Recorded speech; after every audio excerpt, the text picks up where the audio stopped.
Iniciando mais um podcast hoje aqui no nosso canal do YouTube. Tô muito feliz. Eu sempre tô muito feliz, né? Todo mundo que ouve o podcast aqui sempre escuta eu dizer isso. Tô muito feliz. E de fato, galera, o podcast tá tendo uma boa aceitação, a galera tá curtindo. E eu estou tendo o privilégio de trazer ótimos convidados.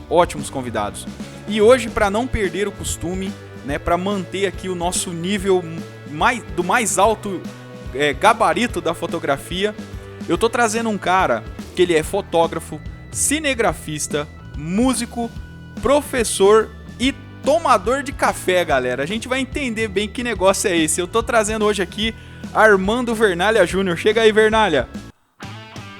Opa, estamos na área. A ficha corrida é essa mesmo. E a gente pode acrescentar alguns itens também, se quiser. Tem muita coisa aí, Vernalha? Eu costumo dizer que a vida é curta demais para a gente ser uma coisa só, ou se dedicar a uma coisa só, ou se definir como uma coisa só, né, cara? A gente sempre faz tanta coisa na vida que de repente falar assim, eu sou fotógrafo. É verdade, mas não é só isso. Então, eu acho que a gente tem espaço para se definir de uma forma um pouco mais ampla. Por isso eu faço essa brincadeira no começo dos meus vídeos no YouTube, né? Eu sempre coloco lá professor, youtuber, músico, tomador de café, entre outros líquidos, inclusive. Legal isso, cara. Muito bom. Cara, já te agradecendo aí, é um imenso prazer falar com você. Foi muito legal quando eu fiz o convite, você de cara já se interessou pelo projeto, eu te mandei lá um direct no Instagram e de pronto você já aceitou, cara. É muito legal ter alguém com a sua experiência, tanto na fotografia quanto em outros setores aí que circundam também a fotografia, que é o cinema, né? Que você inclusive é professor de fotografia, tem um monte de como é que eu posso dizer aqui, de graduações. Então, assim, é muito legal, cara, poder trazer você aqui e também abrir esse espaço para que haja uma discussão sobre fotografia. E as pessoas que acompanham o meu canal aqui, na sua grande maioria são iniciantes na fotografia, é bom que eles ouçam, né, um cara que já tem tanta experiência aí no mercado e também leciona fotografia. Muito obrigado. Eu agradeço o convite e toda a consideração.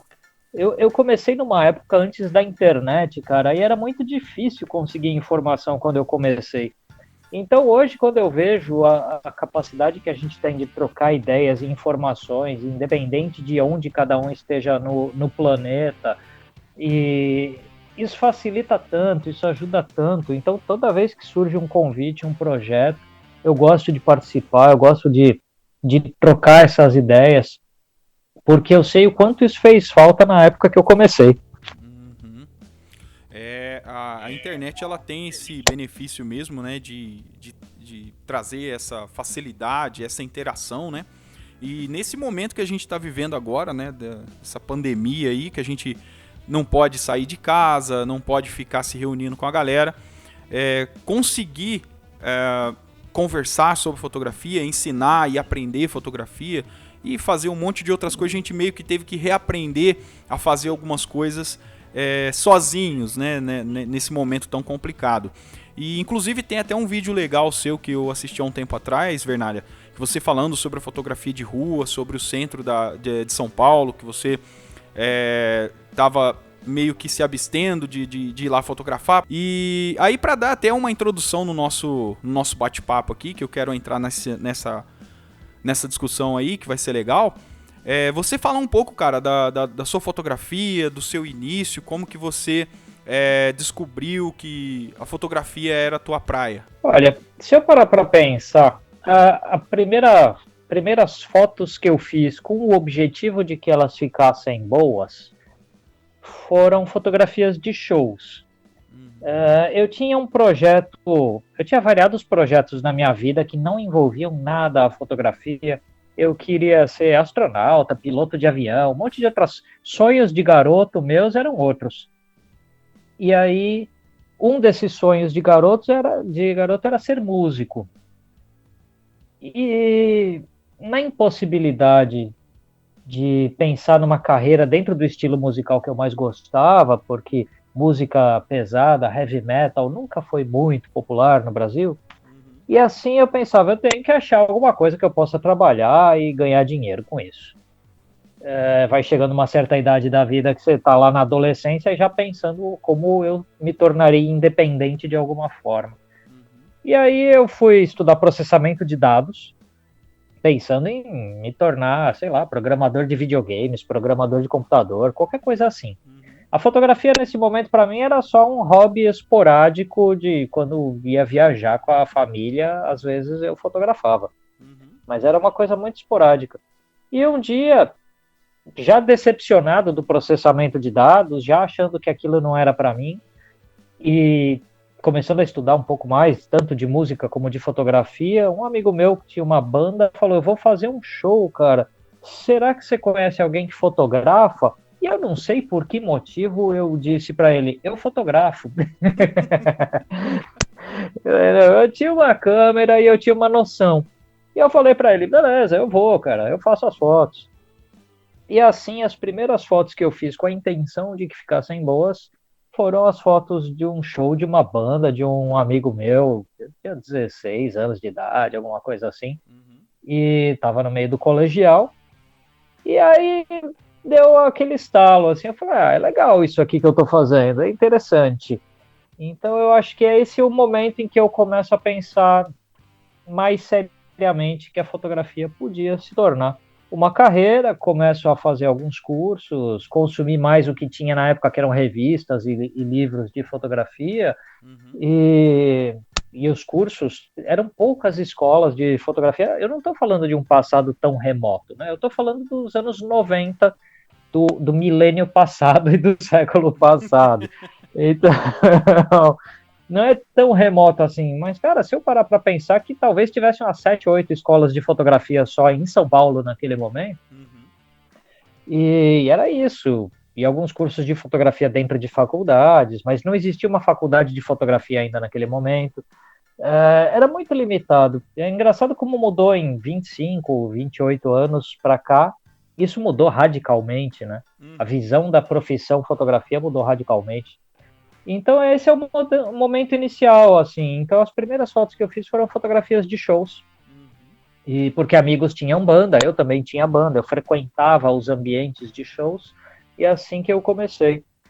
Depois fui parar na faculdade de publicidade, onde eu aí me tornei fotógrafo publicitário, que é a parte mais longeva da minha carreira, que até hoje eu exercito, que eu era o fotógrafo dentro de uma sala de publicitários, então Uhum. eu me tornei fornecedor natural da maioria dos meus colegas de sala.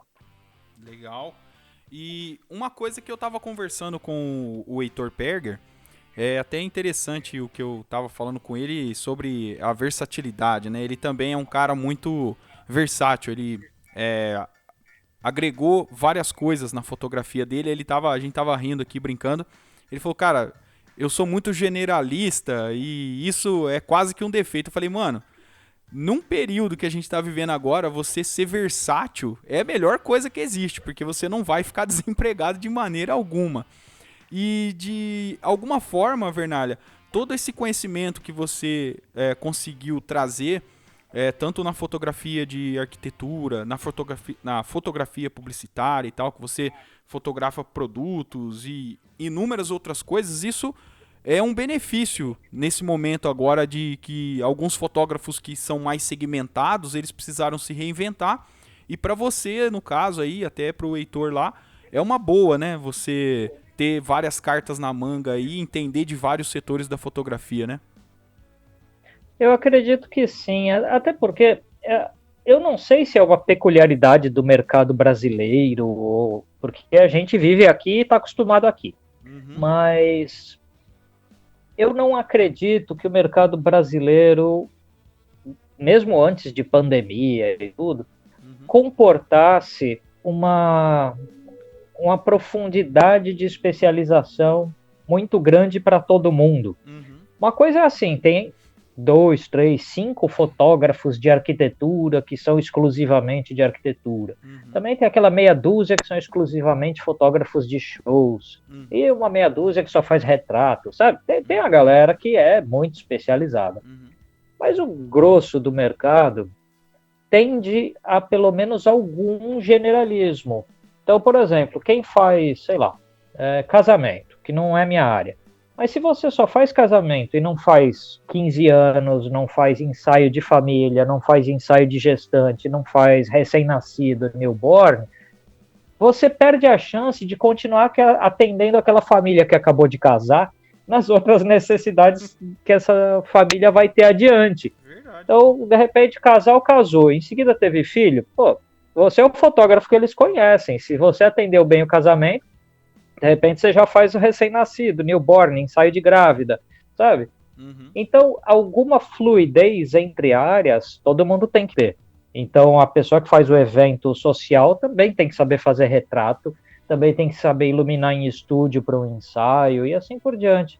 Eu acho que ninguém pode se dar ao luxo de falar que faz uma coisa só. E se a pessoa quiser, tudo bem, é o direito dela. Claro. Mas eu também acharia muito chato só fazer uma única coisa de um único jeito a vida inteira. Eu não teria a paciência para ser essa pessoa.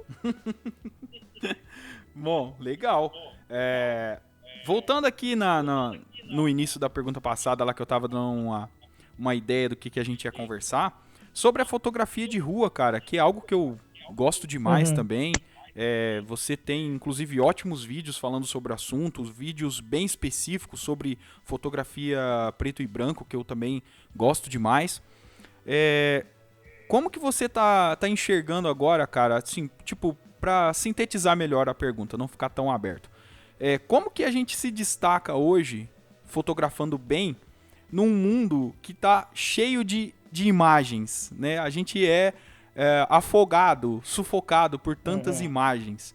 E como que a gente faz, cara, para poder se destacar, para ter boas referências, para ter uma... Como é que eu posso dizer? Uma motivação até para continuar a fotografia de rua. Olha, pensando em fotografia de rua especificamente,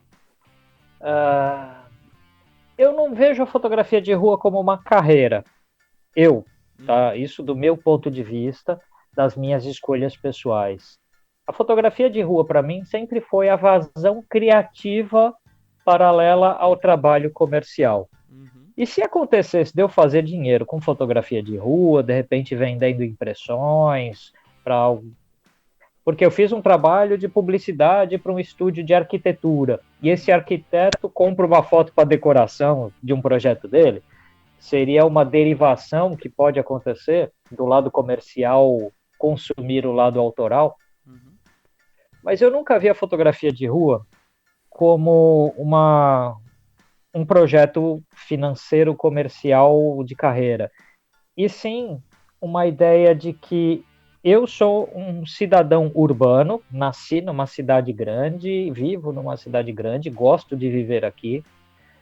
E se eu vivo aqui, se eu circulo nesses espaços, se esse é o meu ambiente, se hoje eu estou vivo aqui, é natural que eu queira documentar esse aqui, que eu queira registrar esse aqui e compartilhar essa visão com outros.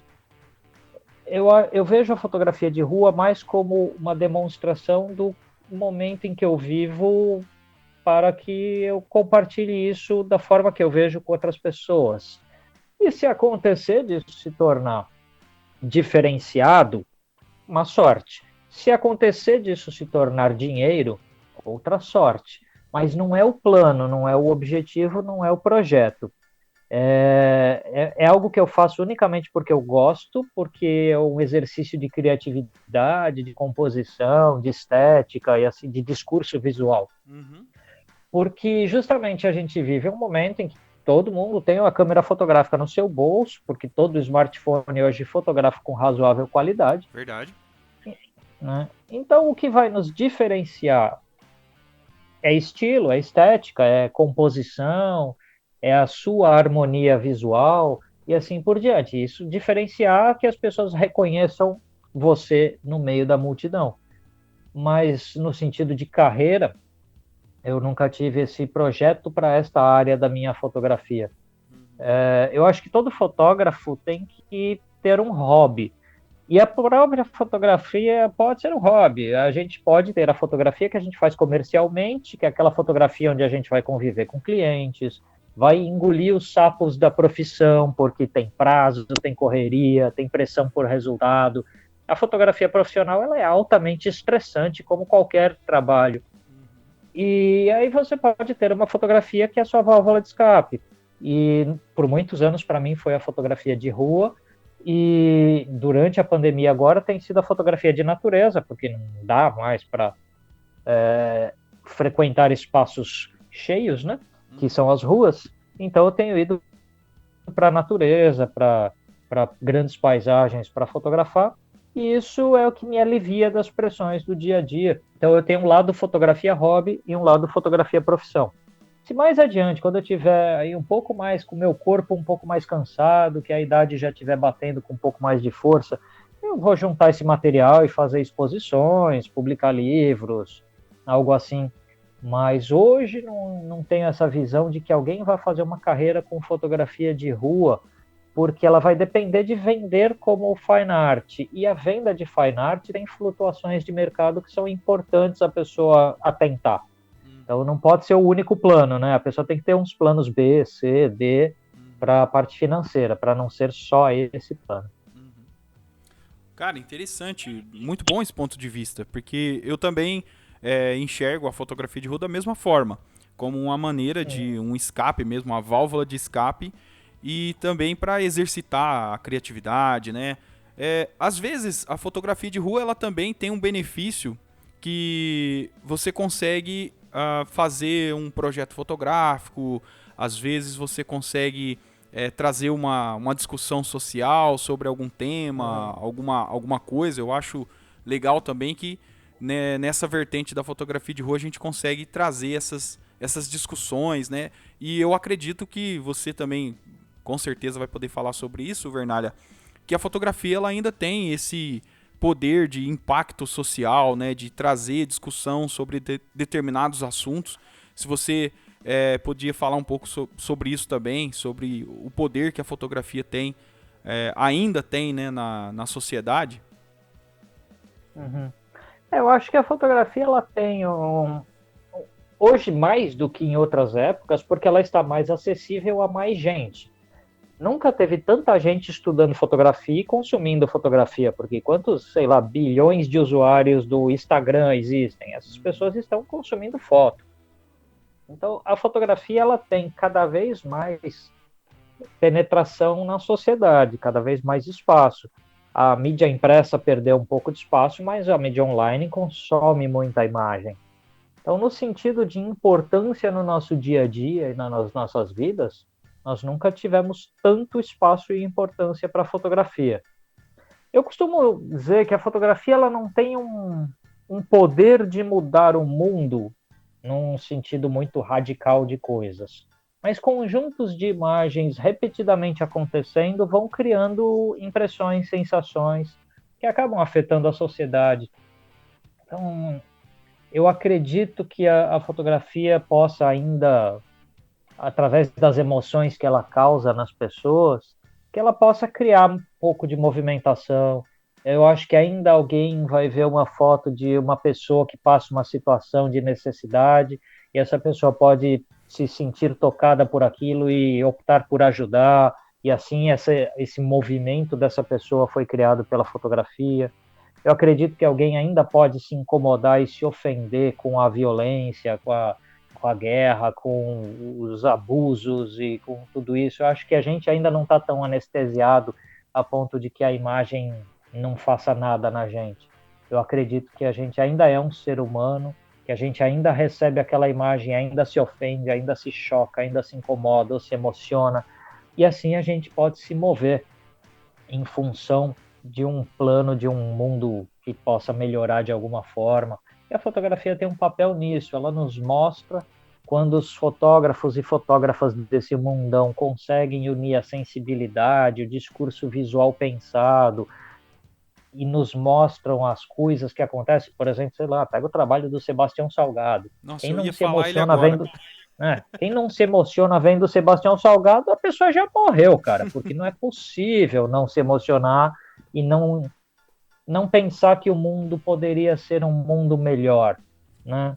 Então, eu acho que quando a gente pega os trabalhos de algumas dessas pessoas e dos grandes fotojornalistas que nos mostram o cotidiano desse nosso mundo maluco que a gente vive, e eu acho que a fotografia tem sim um papel importante. Não é que uma foto vai mudar o mundo, Uhum. mas o conjunto do poder dessas fotos, dessas imagens circulando o mundo inteiro como elas circulam, a gente consegue ter uma noção da nossa realidade melhor, a gente tem mais informação do que tínhamos no passado. Não sei se a gente sabe lidar com essa informação toda, isso é um outro problema, mas eu acredito sim que a fotografia tem um papel fundamental. E eu não faço muita separação entre a fotografia e o vídeo. Para mim, são linguagens visuais complementares e o vídeo também tem um papel muito importante e fundamental nessa construção de uma sociedade que tem mais consciência do mundo em que vive. Se essa consciência vira algo positivo ou não, é um processo um pouco mais complicado. Mas, quem sabe, né? Sim, cara. Inclusive, abriu até uma oportunidade aqui para eu comentar com você sobre essa questão da arte, né? Que tem também um vídeo muito bom seu, que você fala um pouco sobre fotografia ser ou não ser arte. E as fotografias do Sebastião Salgado, elas retratam a realidade de uma maneira muito, com uma beleza estética muito grande. Inclusive, uma vez eu estava assistindo um vídeo e ele estava dando uma entrevista e saiu um papo de que ele estava sendo criticado por tornar estético demais ou belo demais a miséria, a fome, a morte, porque ele estava Uhum. fotografando, mas ele tinha ali como é que eu posso dizer que um conhecimento técnico de fotografia, de enquadramento, do preto e branco. Assim, não dá pra ficar falando muito assim das qualidades do Sebastião Salgado, porque ele é muito profissional. Ele é um cara que é muito bom no que faz. E aí surgiu esse papo, sabe? Não, porque o cara tá fotografando a pobreza de uma maneira linda demais, sei lá. E aí, cara, eu comecei a pensar nisso. Eu falei, poxa, a fotografia ela tem esse poder de mostrar algo duro, algo real, mas ainda assim trazendo um apelo estético, uma beleza muito, muito grande, muito fenomenal. E aí eu acabei parando lá naquele vídeo que eu comentei com você agora Uhum. da arte, né? Da expressão da arte e tal. Cara, o que você podia dizer pra gente a respeito disso, sobre a arte, sobre o apelo estético, tanto na fotografia quanto no vídeo? Olha, eu partindo da acusação que o Sebastião Salgado normalmente sofre realmente de estetização da miséria, e não só ele, outros documentaristas passam pela mesma acusação, talvez seja necessário estetizar às vezes as coisas, porque nós temos camadas aí de sensibilidade. Um cidadão sai da sua casa e vai para o trabalho. Ao longo do trajeto desse cidadão indo da casa dele para o trabalho dele, ele vai se deparar com pessoas em situação de vulnerabilidade social, moradores de rua, pessoas pedindo dinheiro nos faróis de trânsito. E muitas vezes a pessoa não se emociona, não se move, ou já viu isso tantas milhares de vezes que se anestesiou. E de repente, ou seja, o cotidiano como ele é, com a brutalidade que ele normalmente tem, às vezes nós aprendemos a psicologicamente nos defender disso e fugir disso. E aí a arte ela entra por outra porta, né? A arte a gente vai numa exposição, a gente compra um livro, a gente vê um documentário na TV e você não está naquele momento que você está se defendendo do mundo, você não está com a guarda levantada. Aí vem a arte ou o documentário, a coisa, uma foto do Sebastião Salgado e aquilo te dá aquela pancada no meio da sua cara e você não tem mais como desver aquilo porque você viu, você não tem mais como fugir porque aquilo já entrou em você. Então, a arte pode entrar por uma outra porta da sensibilidade das pessoas, causando o efeito que às vezes a própria realidade não consegue. Uhum. E assim, eu não vejo como um demérito de alguém estetizar a realidade se isso permitir abrir as portas das sensibilidades das pessoas. E então, seja como o Sebastião Salgado faz, como o Araquém Alcântara faz, como outros grandes gênios aí da nossa fotografia no nosso cotidiano fazem. Eu acho que são caminhos diferentes. O fotojornalismo tem um caminho, o documental tem outro, o cinema tem outro, a televisão tem outro, e ela forma essa grande sopa de imagens que nos atacam todos os dias. Alguma acerta a nossa cara, né? Sim. Então, a gente vai ser submetido por variadas linguagens e alguma vai nos atingir de jeito, alguma vai nos pegar bem com força, assim. E então tem que ter espaço para tudo isso, tem que ter espaço para foto mais estetizada ou menos, mais pura, real ou mais trabalhada, mais poética ou mais bruta e assim por diante. Eu acho que a arte tem também essa função e sempre teve na história, né? A arte em qualquer período era algo para que os cidadãos refletissem sobre a vida, sobre a realidade. Então, se a gente pegar o teatro grego lá na antiguidade, Uhum. eles encenavam peças do drama cotidiano. Uhum. Tinham comédias, tinham dramas, tinham que era para as pessoas saírem dali pensando nas próprias vidas. Então a arte sempre foi isso. A arte não é uma coisa banal para a pessoa olhar e só se divertir. A arte sempre foi para mexer com as nossas entranhas um pouquinho e nos tirar da zona de conforto. Então, se a fotografia pode fazer isso, tem mais é que fazer mesmo, tá certo. Verdade.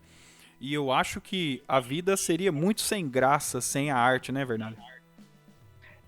É, porque ela nos ajuda a elaborar pensamentos, nos ajuda a elaborar nossa existência. A arte, ela essa coisa que a gente dá um nome, essa palavra arte, que ninguém pode necessariamente explicar o que é arte, mas é aquilo que de alguma maneira nos faz pensar, nos faz refletir, nos tira da zona de conforto.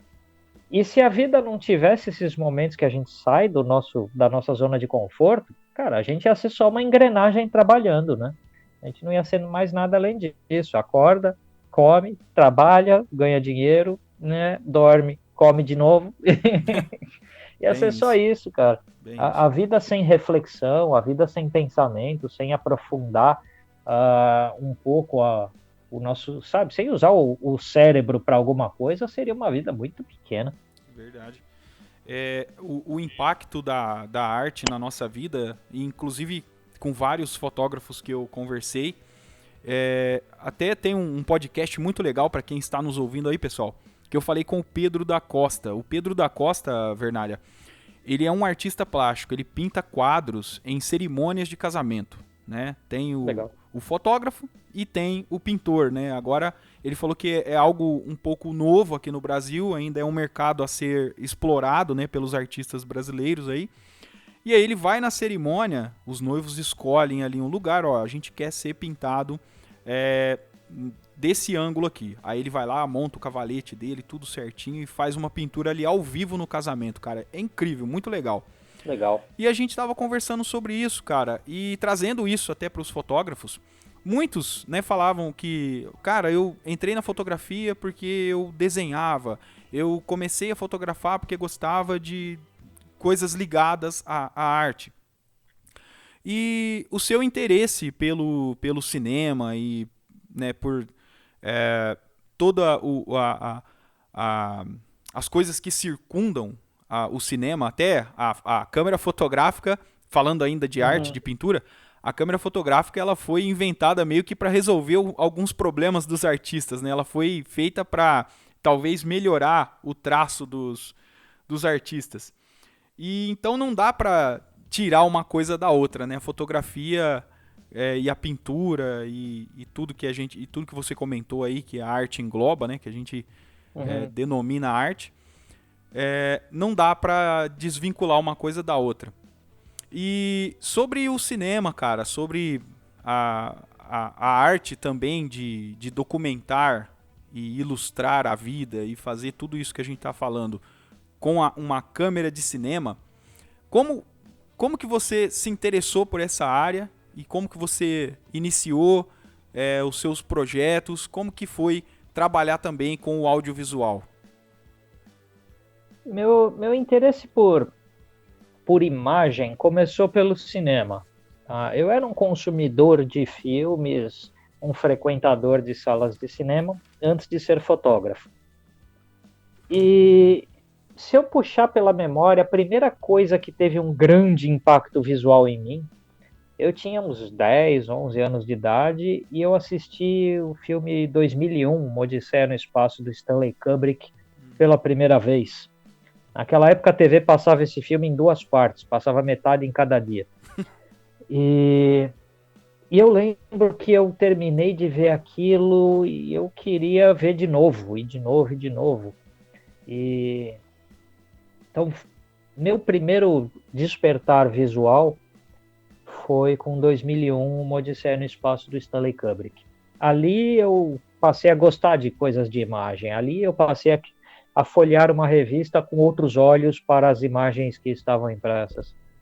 E é a mesma época que eu comecei a ouvir heavy metal e pensar em ser músico. É o mesmo momento. Então, quando eu penso nisso, e eu queria a faculdade de cinema quando eu pensei numa faculdade, só que o momento em que eu estava saindo do colegial para entrar na faculdade foi um momento em que o cinema brasileiro estava praticamente falido, porque a gente tinha tido um presidente absolutamente desastroso, que foi o Collor, e o Collor tinha falido o cinema nacional inteiro quando ele fechou o Ministério da Cultura e acabou com qualquer verba, lei de incentivo, o que fosse naquela época. E então simplesmente não tinha como ser cineasta. Assim, eu já estava fotografando e fui para fotografia de publicidade, porque a publicidade para mim era um negócio legal, porque ela mexia com vídeo, mexia com foto e também com som, porque você podia fazer, como músico, você também podia fazer um jingle para publicidade. Então a publicidade era um bom jeito de pensar em fazer dinheiro com as coisas que eu gostava. Mas eu nunca esqueci da ideia do cinema. E aí, tempos depois, já numa carreira de fotógrafo de publicidade, teve uma época da vida que eu estressei completamente. Eu queria jogar tudo pro alto. Eu não aguentava mais ser fotógrafo de publicidade. Eu estava querendo sair no tapa com o cliente, não estava dando certo.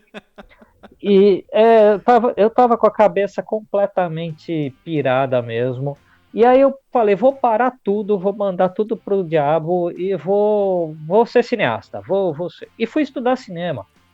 Eu literalmente abandonei metade dos trabalhos e coisas que eu pudesse ter, clientes e tal, e fui fazer cursos. Foi loucura? Foi. Mas deu certo. Me ajudou porque conforme eu fui fazendo cursos de direção de fotografia, aí eu aprendi como é que mexia numa câmera de cinema, aprendi sobre a linguagem do movimento e tudo mais. Nessa mesma época, a Canon estava lançando, acho que a 5D Mark II ou a Mark III, que foram as primeiras DSLRs com uma boa função de vídeo. E aí, então, aquela câmera que eu usava profissionalmente na fotografia, eu podia fazer vídeo também. E isso foi um momento em que as coisas fluíram juntas. Então eu tinha uma câmera que eu podia gravar vídeos, eu podia exercitar as minhas habilidades. E conversando com os meus professores de fotografia, de cinema, de direção de arte, tudo, todos eles trabalhavam com publicidade, que era exatamente a coisa que eu estava estressado. Porque eles falavam, não dá para ganhar vida só com cinema, não dá para ganhar vida só dirigindo filmes, você vai dirigir um monte de comerciais e tal. E aí eu ganhei aquela percepção que a grama do vizinho não é mais verde, que o outro também estressava com os mesmos clientes que eu estava estressado. E aí eu pensei, não adianta fugir, deixa eu melhorar aqui a minha cabeça um pouquinho e entender que o meu trabalho é estressante. Não adianta ter aquela visão romântica de que se você trabalha com o que você ama, não chama mais de trabalho, porque isso é uma ilusão grosseira. Você, do momento que você chama de trabalho, qualquer coisa foi estragada, esquece. Então, assim, por mais gostoso que seja mexer com imagem. Então, naquele momento, eu retomei meus trabalhos de fotografia publicitária e virei para os meus clientes e falei, olha, também faço vídeos, também gravo, posso gravar seus comerciais também. E aí comecei a me meter com curtas-metragens, com vídeo para clientes, com cobertura em vídeo para eventos e qualquer coisa que fosse assim. Filmagem de show das bandas dos meus amigos. E assim me meti no audiovisual. Foi um momento em que o estresse bateu na tampa e eu pensei, vou largar tudo e vou estudar. Uhum. E esse período sabático que eu tirei para estudar acabou alimentando comercialmente depois. Porque aí eu não era mais fotógrafo, aí eu era fotógrafo cinegrafista. eu tinha adicionado a linha no currículo. E já tomava muito café. O café veio um pouco depois disso. O café é mais recente na minha vida. Quando um amigo meu da faculdade de publicidade, já depois de formados nós dois, um amigo meu foi trabalhar com importação e exportação de café. Ele entrou para uma empresa que trabalhava com isso, ele foi para o marketing dessa empresa. Então, cada vez que a gente ia na casa desse amigo meu, ele via, olha, eu trouxe um café de Madagascar, eu trouxe um café do não sei onde. E eu não gostava de café, simplesmente. Certo. Eu não tomava, eu não gostava. Só que eu entendi que eu não gostava porque eu tomava café ruim. E aí eu fui apresentado para todos uns cafés maravilhosos e aí viciou, né? Aí já era. Agora é um cafezeiro, então. Pois é. Agora, todo dia, 3 ou 4 vezes por dia, eu me permito ingerir uma dose dessa droga lícita que é a cafeína. É legal, cara. Eu gosto muito de café. Aqui na minha região, eu sou do interior de São Paulo. Eu moro numa cidadezinha bem pequena aqui no interior de São Paulo. E aqui o ponto máximo da economia da cidade é a cultura do café, né? O cultivo do café. Aqui a gente tem o café da Alta Mogiana, aqui, que é sul de Minas e um pedaço de São Paulo. E o nosso café aqui é bem famoso. Não sei se você já ouviu falar. Eu tomo muitos cafés da sua região. Eu tomo muitos cafés da região mogiana. Tem o café Altinópolis, né? O café é muito bom. E aqui tem muito isso, cara. A gente consome bastante café também. Minha esposa aqui, a gente gosta muito de café. E eu, quando vim pra fazer esse podcast aqui, pra conversar com você, eu já fiquei pensando, falei, cara, eu preciso conversar com o Vernal a respeito de café, porque ele gosta, eu preciso saber como que ele enxerga esse papo do café aí, então já deu pra ter uma boa ideia, então, de como isso funciona.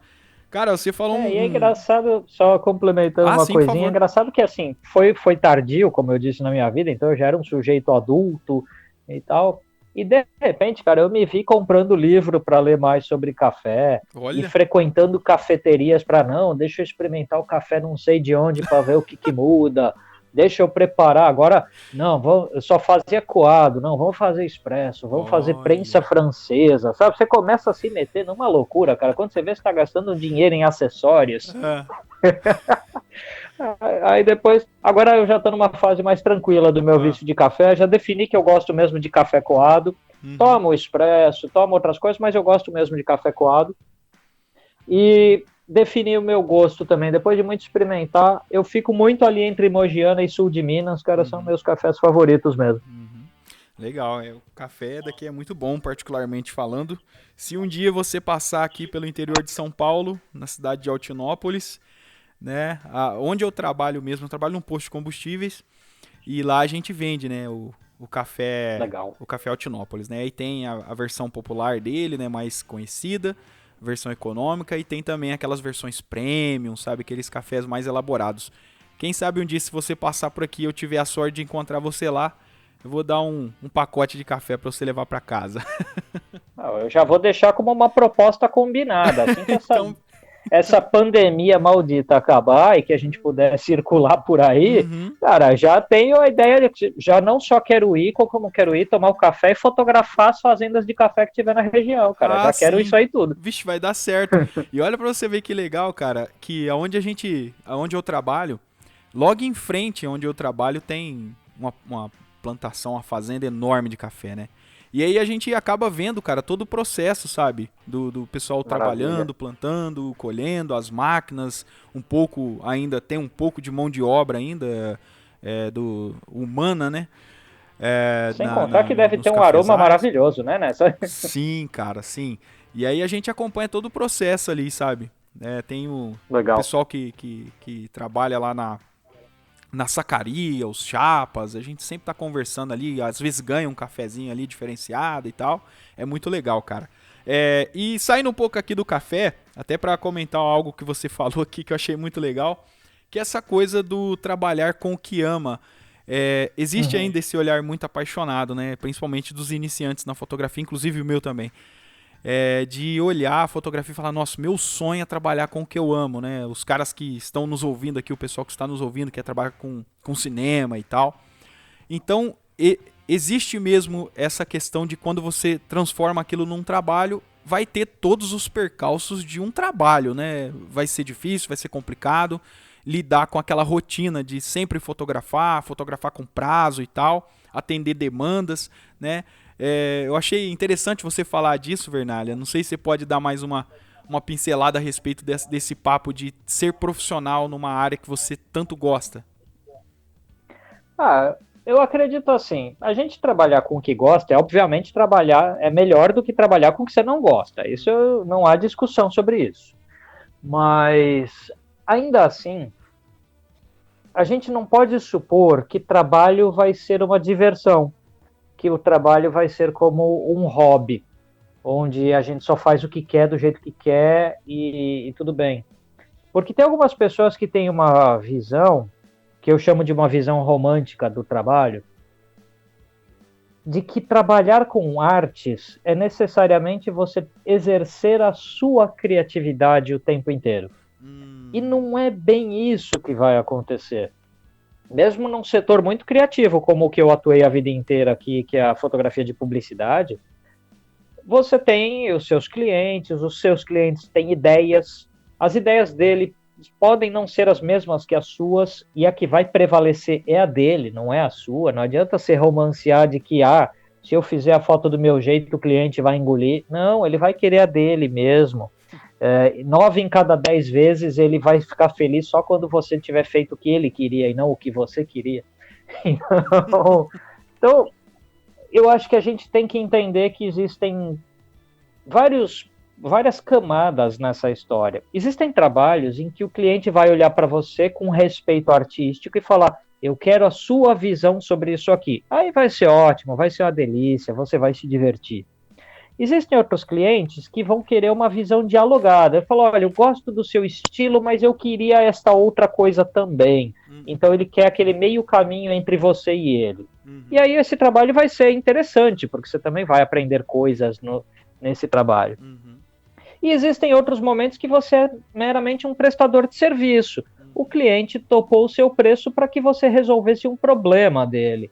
E ele não está te vendo como um artista, como uma entidade muito diferenciada. Não, você é o cara que sabe operar a câmera, a luz e que pode resolver aquele problema. E nessas horas você vai cumprir com as ideias dessa pessoa. Então a gente tem que entender com um pouco menos de paixão, porque trabalho é o que você faz para ganhar dinheiro. Não vai ser necessariamente só o que você quer ou gosta, porque senão pode acontecer de uma pessoa trabalhar única e exclusivamente com aquilo que adora e ser muito feliz assim, e nunca ter um cliente que a desafia com outras ideias, nunca ter um cliente que discorda das suas ideias. Pode acontecer, mas vai ser uma tremenda de uma sorte. E é bom que isso não seja assim uma vida tão fácil, porque, cara, eu aprendi muito com os meus clientes difíceis. Eu aprendi a ouvir as necessidades deles, porque às vezes eu comecei a entender que a minha ideia era bonita, mas não resolvia o problema de marketing do cara, não resolvia a necessidade de venda do produto dele, ou do imóvel, ou do restaurante, seja lá o que estivesse fotografando. Então, eu fiquei melhor na habilidade de ouvir o cliente, foi com esses clientes difíceis mesmo. Foi com os clientes chatos. Eles me ensinaram provavelmente mais do que os meus clientes fáceis. Porque o cliente fácil você já faz aquilo que você sabe fazer e tá tudo bem. Mas o cliente difícil talvez te puxe para territórios que você não domina, te puxe a fazer coisas que você não sabe. E aí você tem que aprender, você tem que melhorar. Então, o cliente difícil, ele te cansa, lógico, te estressa, te enche o saco, mas você acaba saindo um melhor profissional dessa batalha aí. E, então, eu acho que trabalho, em qualquer época foi assim. A gente não pode... uma vez eu conheci uma pessoa que ela estava fazendo um mestrado e o alvo do mestrado dessa pessoa eram os contratos da Igreja Católica Romana com os artistas da Renascença italiana.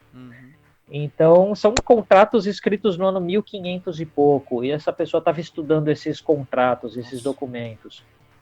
E ele falou que os contratos tinham tanta exigência, mas tanta exigência. Então, você contratava o Leonardo da Vinci, você contratava o Michelangelo, e você tinha 70 páginas de exigência no contrato, cara. Tinha prazo, tinha data. Às vezes você vai pintar um determinado santo na parede lá da igreja e não era a cara do santo, porque ninguém sabe a cara do santo, porque é do passado. E aí ele tinha coisas específicas, assim, olha, o arcebispo de não sei que cidade é a cara do santo. Então o pintor tinha que ir lá retratar o arcebispo de não sei onde e botar a cara dele no santo, sabe?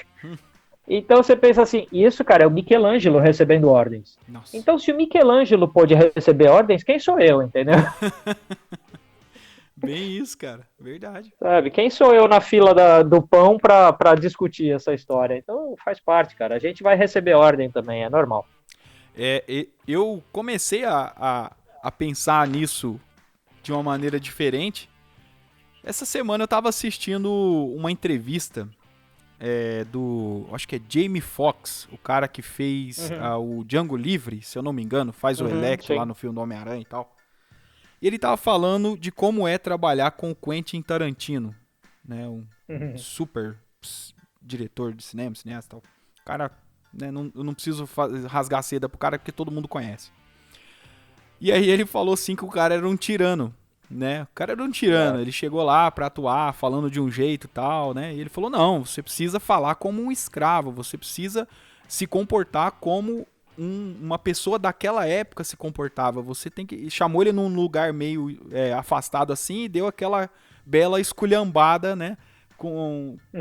Você sabe, né, cara, como é que é esses caras que são... Posso dizer aqui que são geniais, né?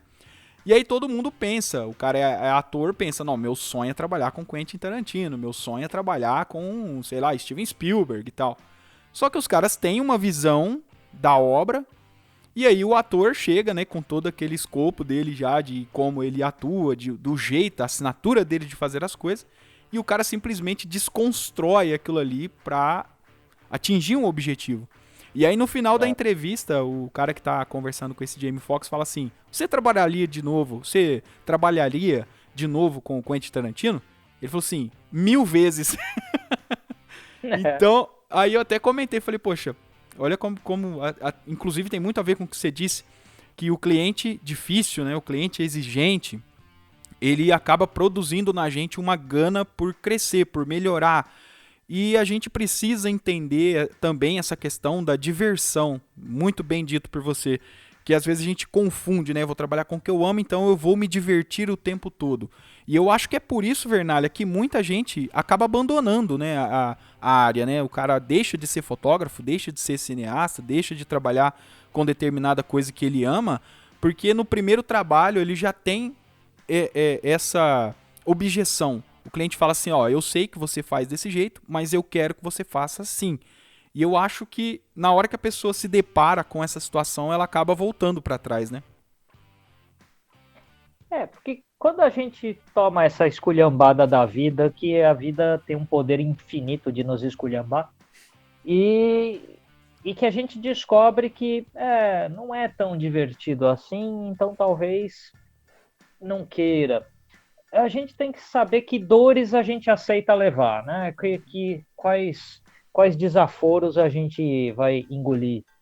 E então às vezes a pessoa pensa, eu prefiro que a fotografia seja um hobby para ser divertida E aí eu decido só engolir sapo no meu trabalho mesmo, numa outra profissão qualquer que a pessoa tenha. E porque às vezes a pessoa pensa assim, putz, se eu for estragar o meu hobby com esse estresse, então talvez eu não queira. Eu conheço muita gente na música que. E eu mesmo não me tornei músico profissional um pouco por causa disso. Porque para ser músico profissional bem sucedido no Brasil, os estilos de música que eu teria que tocar não eram os que eu gostava. Então eu pensei, se eu vou ter que subir num palco para tocar uma música que eu não gosto, e é isso que eu tenho que fazer para ganhar dinheiro, eu acho que eu topava mais passar esse desgosto na fotografia do que na música, entendeu? Entendi. E falando sobre música, eu tô vendo aqui até na sua foto de perfil aqui do WhatsApp, que você tá segurando uma guitarra. E toda vez eu assisti os seus vídeos, eu sempre vejo um violão e uma guitarra lá atrás. Eu ficava pensando, cara, esse cara, ele usa umas camisas com umas estampas de rock, de heavy metal e tal. Tem uma guitarra lá no fundo. Será que um dia ele vai gravar um vídeo tocando ou falando mais sobre música? Eu não sei se você já fez isso, mas, cara, qual que é a tua praia na música? Eu sei que você já falou que gosta de heavy metal e tal.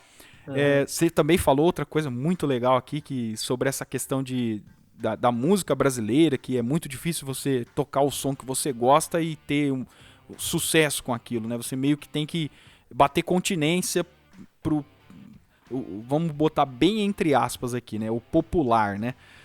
Você tem que bater continência pro popular, porque senão você não consegue. Ou pior, ser músico de estúdio, né? Ter que tocar qualquer coisa para ganhar dinheiro, né? O que eu acho que seria pior ainda.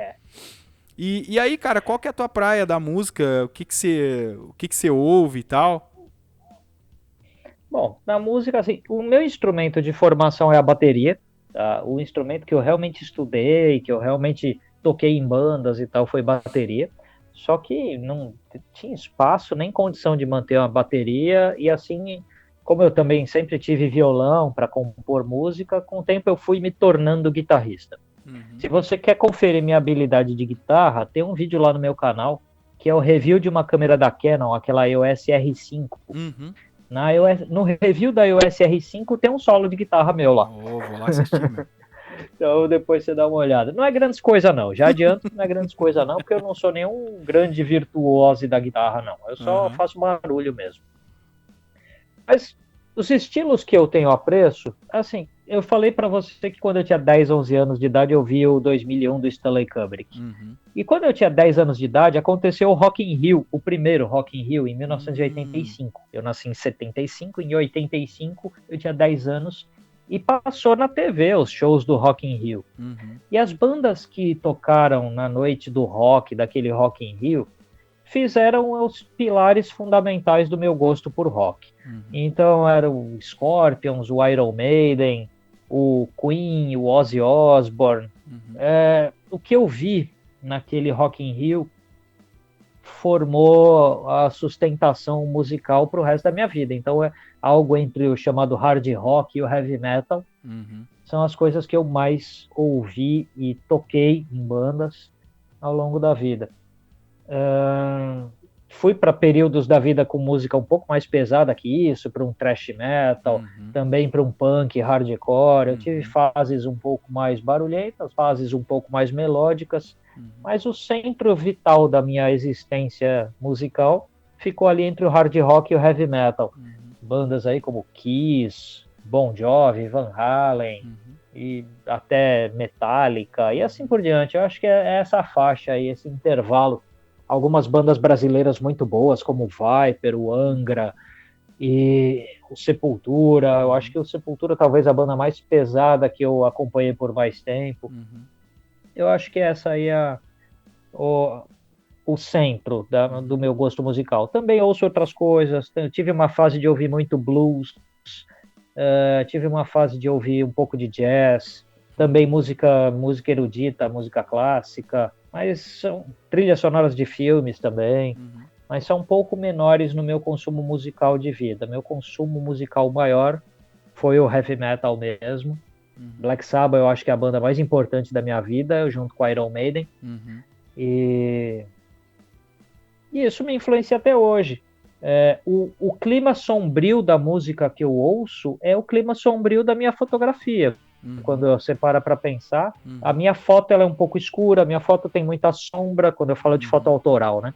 E essa minha foto mais escura, mais densa, eu fotografo muitas vezes pessoas solitárias nas ruas, então a minha fotografia de rua sempre tem uma pessoinha sozinha. Esse clima meio sombrio, meio tristonho da minha fotografia, ele veio da música que eu ouço, né?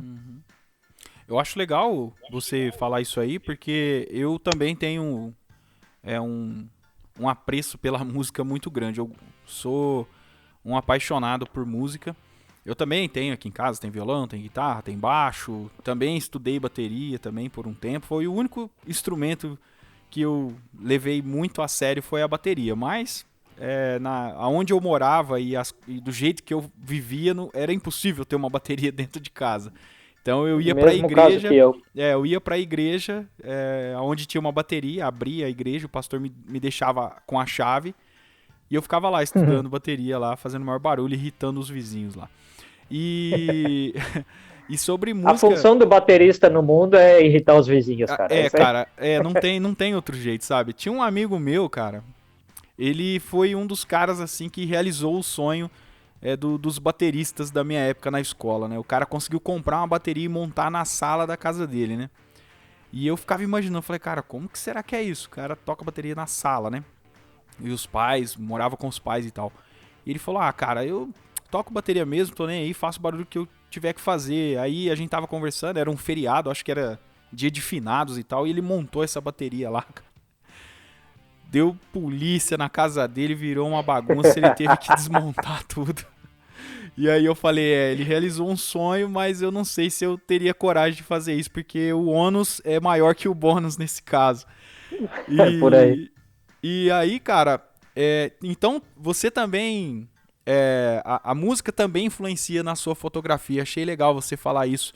E sobre videoclipes, cara, de música, que até os caras do rock, eles fazem muitos videoclipes. E eu também sou um consumidor de videoclipe, adoro assistir videoclipe, cara. Eu, quando tô editando aqui, fazendo algum trampo em casa, eu deixo o YouTube rodando aqui e fico assistindo e ouvindo música o tempo todo. E cara, eu até achei que a gente nem ia conversar muito sobre música, velho. Eu achei interessante você comentar isso, cara. Muito legal. Também gosto muito de Metallica, escuto muito... Olha, pra te falar uma coisa, cara, eu até falar uma coisa aqui interessante pra você. Eu fui conhecer o Sepultura há pouquíssimo tempo atrás, porque eles lançaram um álbum novo, né, o Quadra. Sim. E aí eu fui conhecer o Sepultura por causa do Quadra, porque na época dos Cavaleira, eu não ouvia muito Sepultura, cara, eu tinha um ranço de Sepultura, não sei porquê, sabe, bobagem, coisa tola.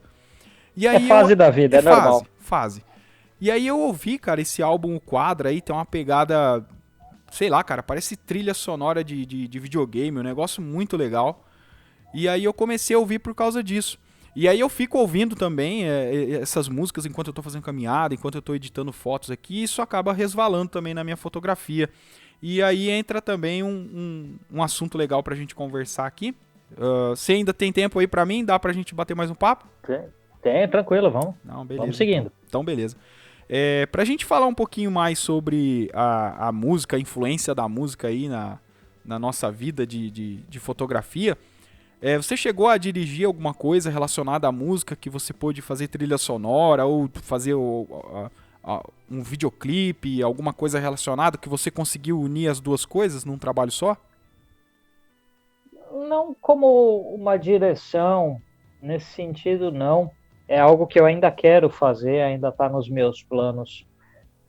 Eu tenho alguns amigos que têm bandas comerciais de covers.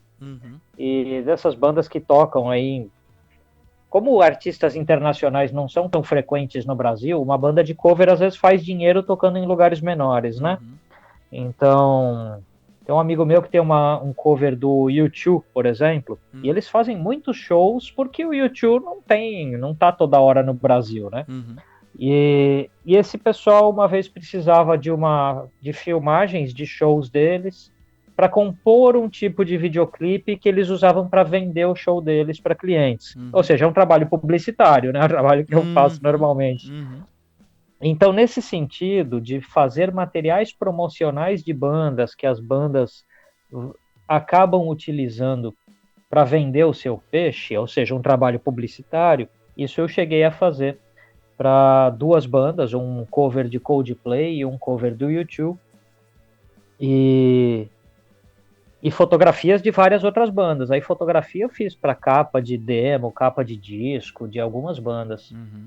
Então, isso eu fiz, mas ainda tenho essa vontade de fazer uma direção de clipe.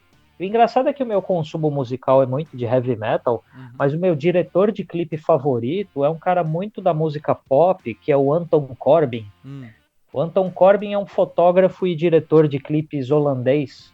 E ele fez muitos videoclipes pro U2, justamente. Pro U2, pro Depeche Mode também.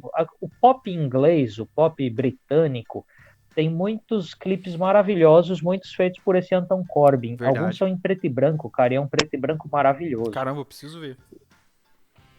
Depois, se quiser, eu te mando, cara, porque tem uma banda belga de música eletrônica chamada Front 242, e esses caras têm um videoclipe de uma música chamada Headhunter. Cara, que videoclipe maravilhoso, num preto e branco incrível aquilo. Cara, deixa Tem uns videoclipes que são realmente espetaculares. Desculpa, Vernalha, deixa eu só te interromper manda. só um minuto. O Depeche Mode, né? Que você falou aí, né? Sim. Tem se eu não me engano, cara, tem um clipe bem recente deles, em preto e branco, mano, que eu fiquei de boca aberta com esse clipe. Será que foi esse cara que dirigiu, mano? É possível que sim, porque ele fez muitos clipes do Depeche Mode. Tá? Então, clipes do Depeche Mode em preto e branco, eu lembro de uma música chamada Personal Jesus, que é um pouco mais antigo. Tem um clipe aí em colorido, com umas paisagens lindíssimas, mas também é do Anton Corbijn, uma música chamada Enjoy the Silence, do Depeche Mode, que é um clipe desse cara também. A filmografia de videoclipe do Anton Corbijn é uma obra de arte, cara. É um negócio... eu gosto demais. Você pode ir assistindo, ele fez um pro Metallica. Não vou lembrar agora a música, cara. Mas depois eu te passo. Beleza. E aí, quando o podcast entrar lá no YouTube, se quiser colocar na descrição o link pra galera entrar, alguma coisa. Vou colocar. Porque é muito legal. Mas eu te passo sim, porque, cara, é uma peça de repertório muito bacana na nossa vida. Assim, são videoclipes muito bons, de músicas muito bacanas. Eu adoro, cara. Eu ouço muito uma banda chamada Royal Blood. Eles são os caras mais novos aí. Eu acho que eles começaram em 2015, uma coisa assim. Não tenho muita exatidão com data aqui. E eles costumam fazer uns videoclipes também bem legais, cara. Tem um som novo deles aí agora, que eu ando ouvindo quase que todo dia aqui. E tem também esse apelo estético, assim, muito bonito, sabe? Porém, eu não... só tem um cara lá que eu descobri que era o diretor de um videoclipe deles, porque ele mesmo fazia atuação e toda a captura de imagens. Aí tem até eu gosto muito de backstage também, de ver por trás dos bastidores, o making off, eu adoro ver isso. E aí eu vi como que ele produziu e tal. E aí esses caras do Royal Blood aí, bem que você falou também que o rock britânico, eles prezam muito também por essa questão de ter bons videoclipes e uma boa imagem para ilustrar as músicas. Eu gosto muito. E aí eu tenho ouvido bastante, cara. Eu gosto também dessa pegada desse rock, British rock ali. Eu acho muito massa que esse Royal Blood, não sei se você conhece, Vernalha. Conheço sim, é bacana. Das coisas recentes, é uma banda muito bacana. É 2 caras só, um cara tocando baixo e o outro na batera. Eu acho muito legal, muito massa. Eles conseguem... Eu assisti alguns shows deles pelo YouTube aqui e eu sempre ficava meio com o pé atrás. Você falava, mano, como é que 2 caras vão tocar um show, né? E aí eu assisti e vi que os meninos são muito bons. Então, essa coisa da fotografia e a música é algo muito evidente que a gente compartilha desse pensamento e dessa ideia de curtir música e a música acabar fazendo aí uma base para fotografia. Ô Vernalha, e aproveitando aqui que a gente está falando sobre um assunto muito legal, que é fotografia, música, arte, você é o cara, um professor, um cara que leciona fotografia, né? Então tem curso, tem, né, coisas a oferecer aí para os nossos ouvintes, né? É verdade. E é engraçado, cara, falar disso, porque assim, eu sou professor antes de ser fotógrafo, tá? Na cronologia da vida. Então, dessas muitas coisas que eu falo que eu sou, né? Fotógrafo, cinegrafista, professor, youtuber, músico, tomador de café e tal. Dessa lista, tomador de café é a mais recente e o professor é a mais antiga. Porque antes de fotografar profissionalmente, eu dava aula, na época, aulas de informática, sabe, aula de operação de Windows, de programação, que eu estudava isso, né, no colegial, eu estudava processamento de dados. Então, a primeira coisa que eu fiz na vida para ganhar dinheiro foi dar aula. E então essa profissão, professor, ela tá comigo desde, sei lá, que eu tinha uns 16 anos de idade, as primeiras aulas que eu dei de informática com 16 anos. E desde então, quando eu entrei para fotografia, depois para o vídeo, naturalmente eu gostava de ensinar as coisas que eu sabia. Do momento que eu mais ou menos dominava um certo assunto, eu achava que eu já tinha algo para passar adiante. E isso vem até hoje, tantos anos depois. Então hoje eu tenho cursos online. A gente falou muito de fotografia de rua aqui. E eu tenho um curso de preto e branco, de fotografia em preto e branco, do tratamento, né? Um curso de Photoshop, Lightroom, só de tratamento preto e branco, que é algo muito comum para quem curte fotografia de rua, mas também para quem curte paisagens. Eu tenho um curso de composição, que vale para todas as áreas da fotografia. Eu tenho um curso de fotometria, que é técnica, vale também para todas as áreas da fotografia. Então eu tenho cursos online hoje, porque o mundo ficou online agora, né? Com a pandemia, eu tinha muitos workshops presenciais, eu dava aula na rua mesmo, eu ia para o meio da rua dar aula de fotografia, porque é para os alunos vivenciarem a realidade na hora que a foto acontece, né? Mas são muitos anos já dando aula acho que os primeiros workshops de fotografia que eu dei lá para 1996, 97, algo nessa faixa de tempo, eu estava dando já os meus primeiros workshops. E desde então eu sigo, e talvez seja a área mais prazerosa, profissionalmente falando, porque quando você faz uma grande fotografia para um cliente, cara, por melhor que você tenha feito a foto, por mais que você tenha posto tudo de você lá naquele trabalho, o cliente não vai, se a empresa dele vender mais produtos por causa daquele anúncio, o cliente não vai ligar para você emocionado falando que, poxa, você mudou a vida dele. O cliente não vai fazer isso. E mesmo quando você faz trabalhos mais pessoais, então a galera que clica um casamento e tal, não sei, é difícil que um cliente vai ligar para você depois para trocar as memórias da vida.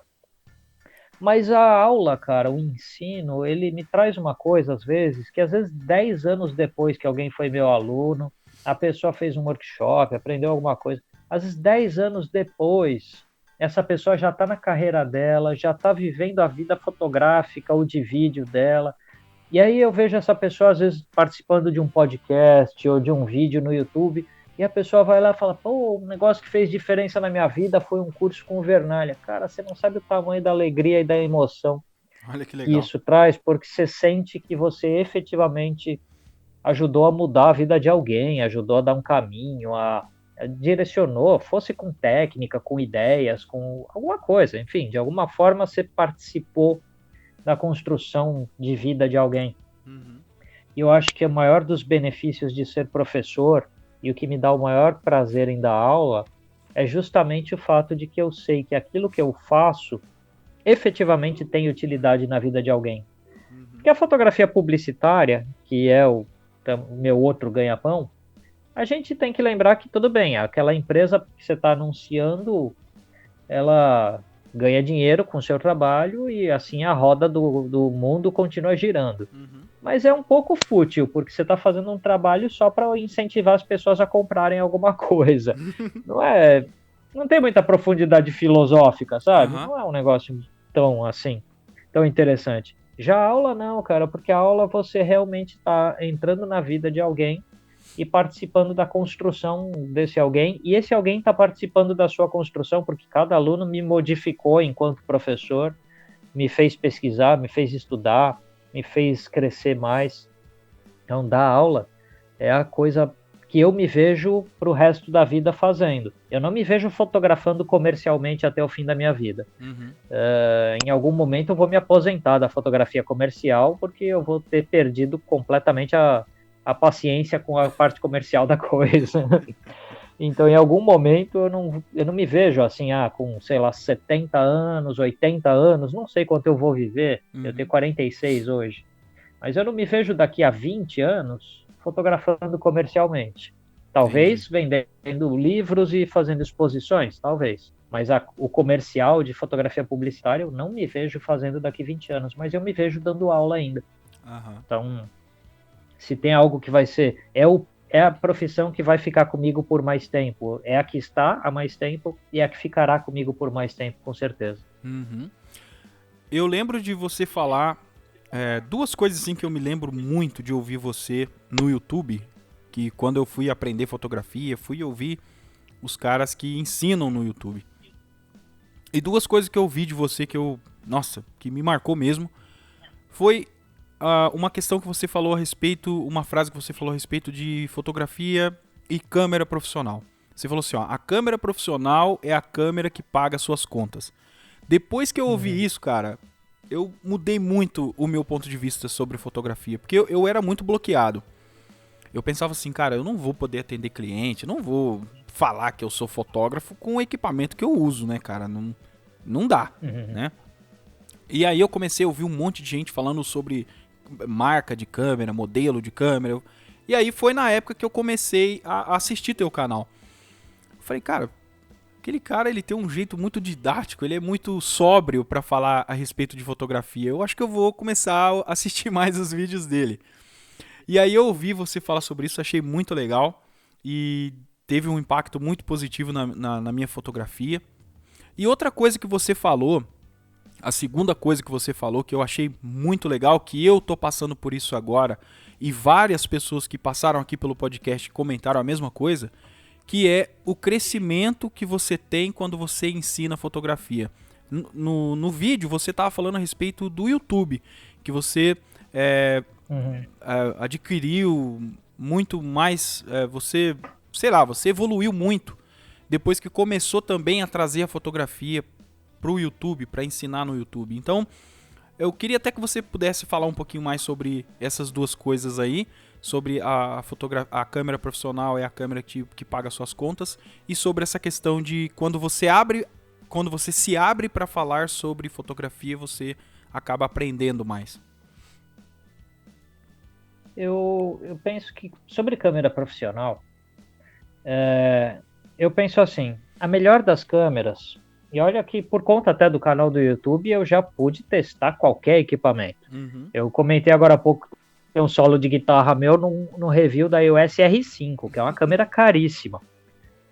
Tem vídeo, sei lá, eu tenho review da 1DX Mark III, que é a câmera mais cara. Tem review de câmera de médio formato no meu canal. São equipamentos caríssimos. Se eu pegar esses equipamentos e colocar eles em cima da mesa, eles não fazem nada sozinhos. Eles não são capazes de compor, eles não são capazes de fazer nada. Eles não conseguem ter uma única ideia. Então, às vezes, a gente inverte a necessidade, sabe? A gente acha que precisa de um equipamento, um ferramental, mas o ferramental não vai fazer nada sozinho se você não tiver as ideias. Então, a gente tem que se pôr no lugar de comando, a gente tem que se colocar na real importância dos fatos, que é quem tem as ideias, quem regula as coisas, quem monta a luz, quem ilumina com base em sei lá que ideia, somos nós. A câmera só registra isso. A gente só operou tecnicamente a câmera para registrar, mas o que ela fez é muito pouco perto do que nós fizemos. Eu não sou um hipócrita de falar que equipamento não ajuda. É lógico que equipamento ajuda. Então, se duas pessoas estiverem num trabalho, vamos dizer, fotografar um evento qualquer, e você vira para uma pessoa que fotografa mais ou menos, um fotógrafo medíocre, Mas você coloca um DX Mark III na mão do cara. Uhum. E aí você pega um outro fotógrafo muito bom e você coloca uma câmerazinha de 20 anos de idade, assim, bem precária na mão dele. Cara, é bem capaz que o cara medíocre com um tremendo de um equipamento vá fazer um trabalho melhor, porque o equipamento vai resolver problemas para ele. Sim. O equipamento melhor clica mais rápido, foca melhor, tem um arquivo de qualidade melhor, com menos ruído de imagem. Então a foto do cara medíocre vai acabar aparecendo melhor. Uhum. Mas se você der iguais condições, então você der equipamentos nivelados, aí é óbvio que o melhor fotógrafo vai se sobressair ao medíocre. Uhum. Então a gente tem que lembrar que no fim quem vai fazer a diferença é a pessoa. E hoje a gente tem a sorte de só ter bons equipamentos no mercado. Mesmo o modelo de entrada mais simplesinho, ainda assim tem uma qualidade de imagem muito boa. Uhum. Então, no fim, é a gente que tem que lembrar que profissionais somos nós. Com qualquer equipamento que seja, cara, de um celular até a principal câmera que puder existir, somos nós. Eu já vi capa de revista clicada com celular que estava excelente. Uhum. Uma fotógrafa chamada Luísa Dor, que fez umas capas de revista. Uhum. Cara, ela fotografou personalidades importantíssimas com celular e ficou ótimo. Então a gente tem que lembrar que é a pessoa, é o cérebro por trás do equipamento que comanda. Isso a gente não pode inverter nunca. Mas lógico, se a gente puder ter um equipamento bom que nos ajuda, tanto melhor. Sim. Mas se não puder, ainda assim dá para fazer muita coisa boa com câmerazinha simples e lente do kit. Uhum.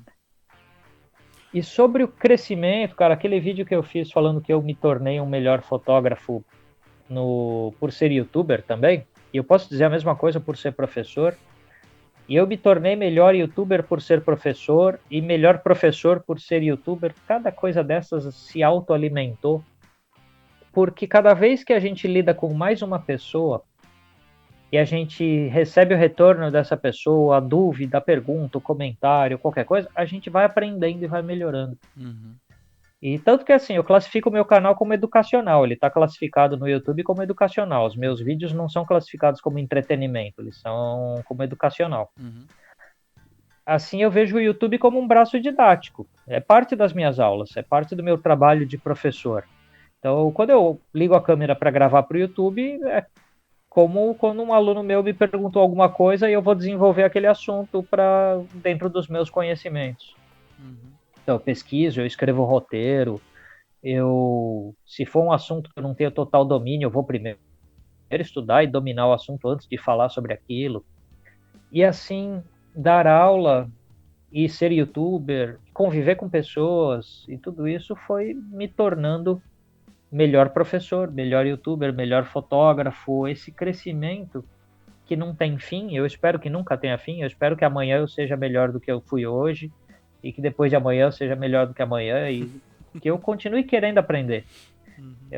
Eu acho que a gente, quando para de querer aprender, meio que a gente morreu, porque você parou de querer usar o seu cérebro, né?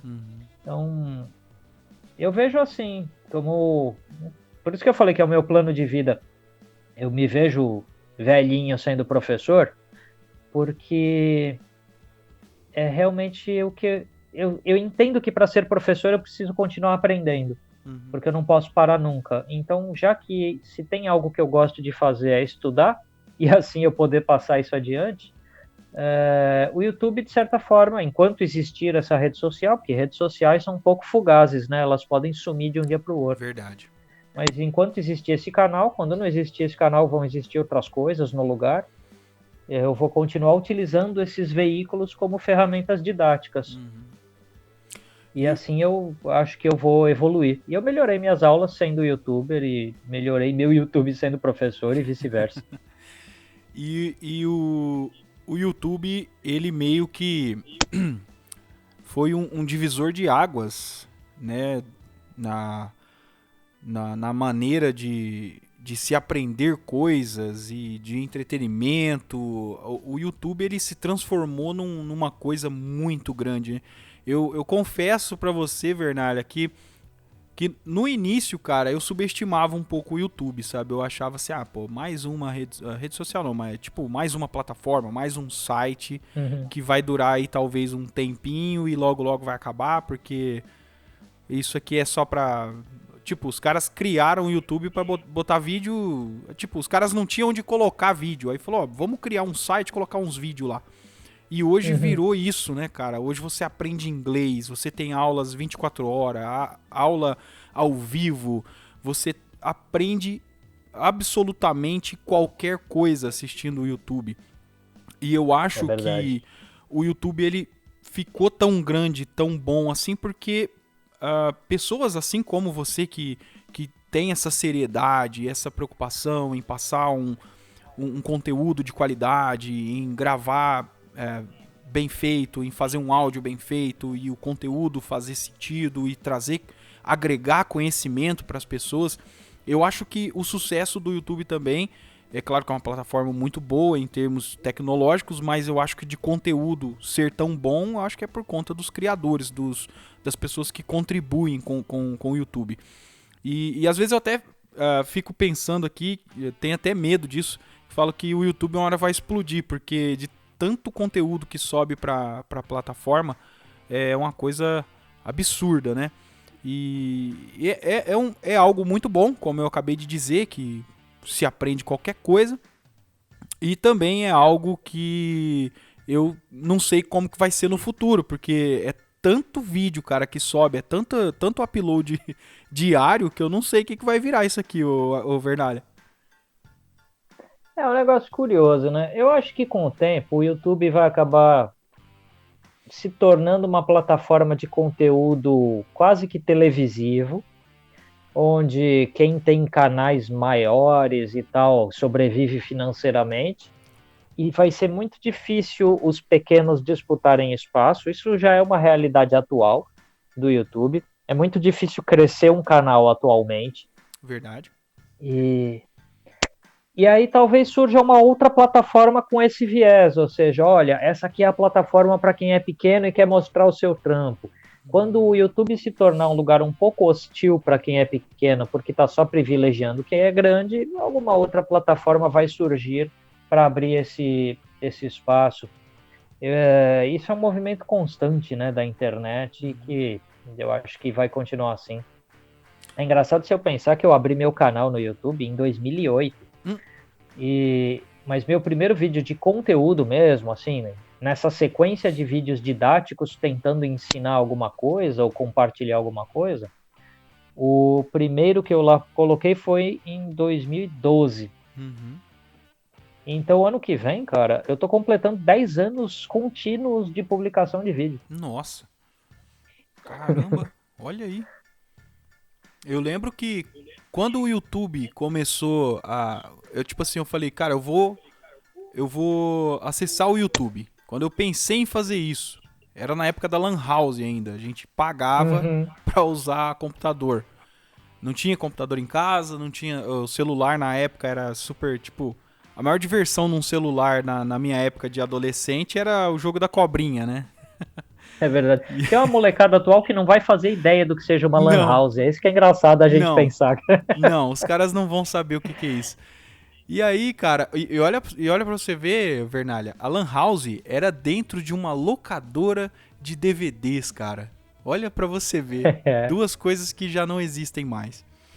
é verdade. E aí eu lembro que eu ia pra lá, cara, olha pra você ver. Eu acessava o YouTube pra assistir, ah, acho que um ou dois canais que eu gostava demais. Era um canal de um cara chamado Eric Gutenberg, o cara desenhava carro. Na época eu era Uhum. viciado em desenho, assisti aquele, na época do boom do Velozes e Furiosos e tal. Uhum. E aí eu ia pra internet, pagava lá, sei lá, R$ 1,50, R$ 2, eu não lembro direito o valor que era, e ficava ali uma horinha ali, usando o computador. E aí eu comecei, cara, a ver esses vídeos para aprender a desenhar e tal, e ali me deu essa ideia. Eu falei, cara, que legal, mano. Essa plataforma é muito legal. Só que eu não via o YouTube com esse olho com esse olhar que eu vejo hoje, né? Que o YouTube hoje é um empreendimento, né? É uma profissão. Eu acho que o YouTube gerou milionários nos últimos anos aqui no Brasil. E a gente fica olhando o poder que essa plataforma tem hoje é de impressionar, na verdade, né? Com certeza. Mas ficar rico não é pra todo mundo, né, Vernalha? Eu acho que nem deve ser um objetivo de vida isso. Se acontecer, é bacana. Lógico que eu não reclamo também.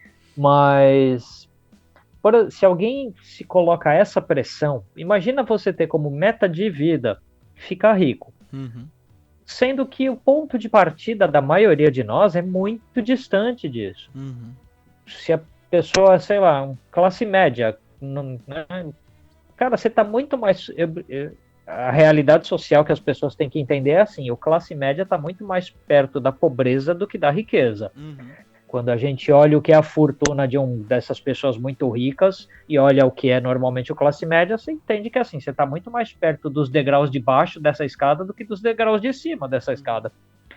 Então você se colocar uma pressão de que você vai se tornar essa pessoa que está nos degraus de cima, eu acho que é pedir para você infartar no meio do caminho por causa da pressão que você mesmo se colocou. Uhum. Eu acho que a gente tem que tentar ser bom no que faz. Uhum. E se você for bom, você vai ter o seu espaço. Uhum. Você tem que ter estratégia, tem que ter marketing, tem que ter tudo.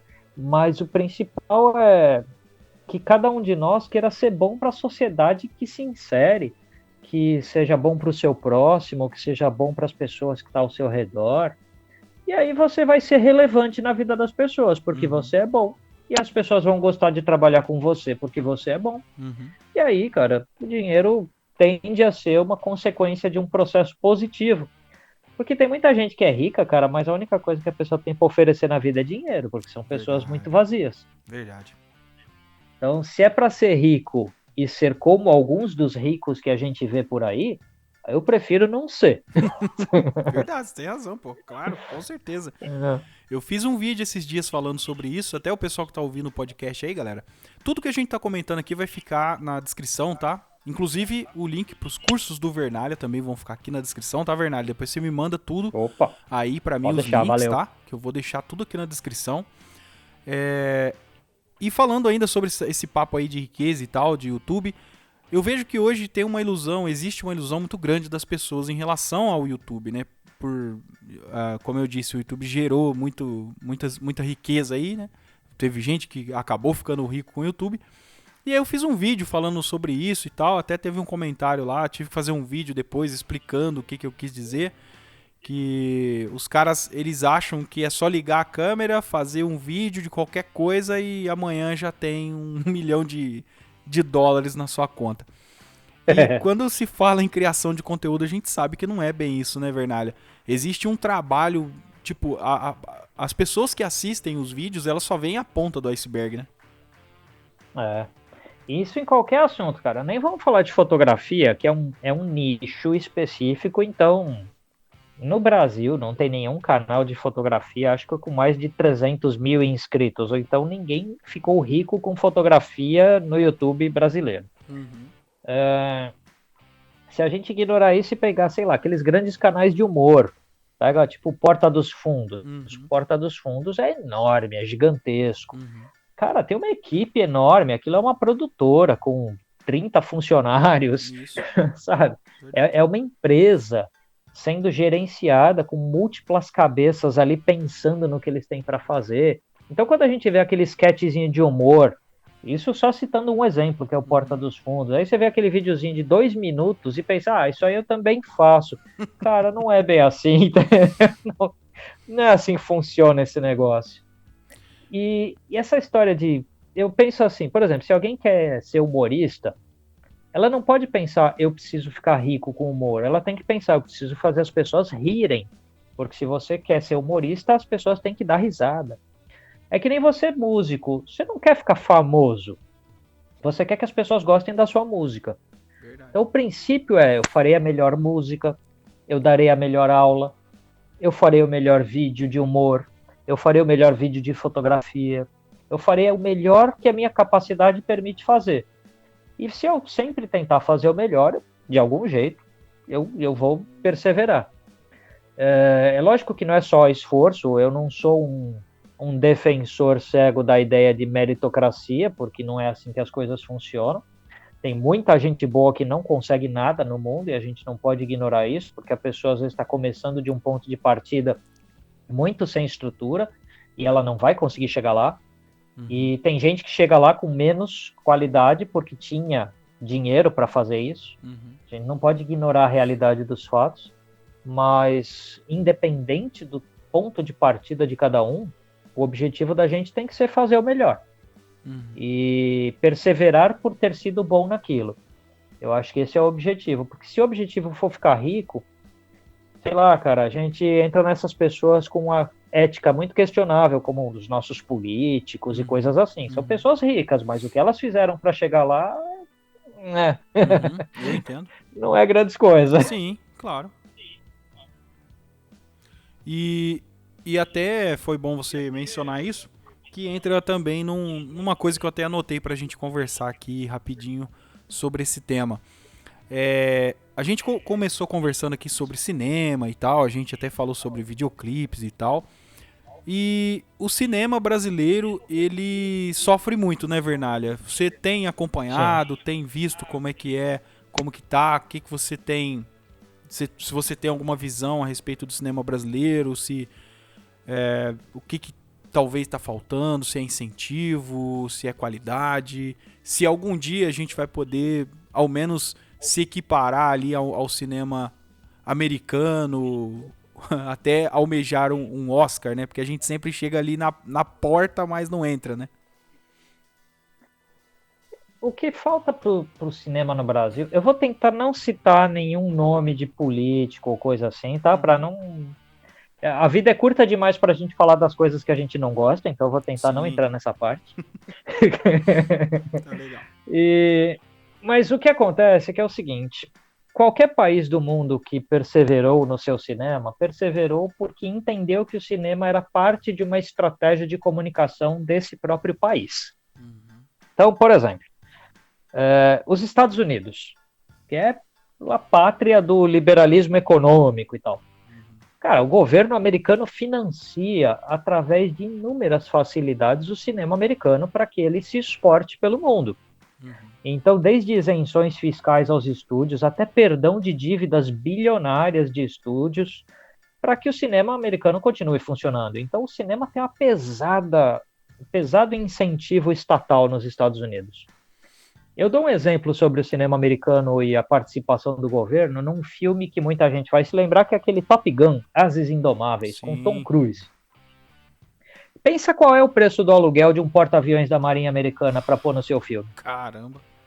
Pensa qual é o preço do aluguel daqueles aviões. Pensa qual é o preço da infraestrutura da Marinha Americana trabalhando no filme. E, cara, o filme não custou um centavo para a direção dele. O governo americano fez o Top Gun como ele contratou, é um contrato de um estúdio para fazer o filme como propaganda da Marinha Americana. Nossa. Aquilo é uma grande peça de propaganda porque a Marinha Americana estava sem novos cadetes, ninguém estava se inscrevendo, estava em baixa o serviço militar por lá. E aí eles fizeram um filme com o astro do momento, que era o Tom Cruise, como uma grande peça de propaganda para romancear que a vida na Marinha era ótima. Caramba! E deu certo, porque no ano seguinte ao filme, eles tinham quadruplicado o número de inscritos. Então, deu certo. Ou seja, o governo forneceu a infraestrutura militar, que é a coisa mais cara que eles têm, para fazer um filme. Nossa, olha isso. Então, assim, é só um exemplo. Isso acontece no mundo inteiro. A gente precisa entender aqui no Brasil que quaisquer governos, de quaisquer lateralidades políticas, de quaisquer visões de mercado, se mais estatistas ou mais liberais, isso não importa.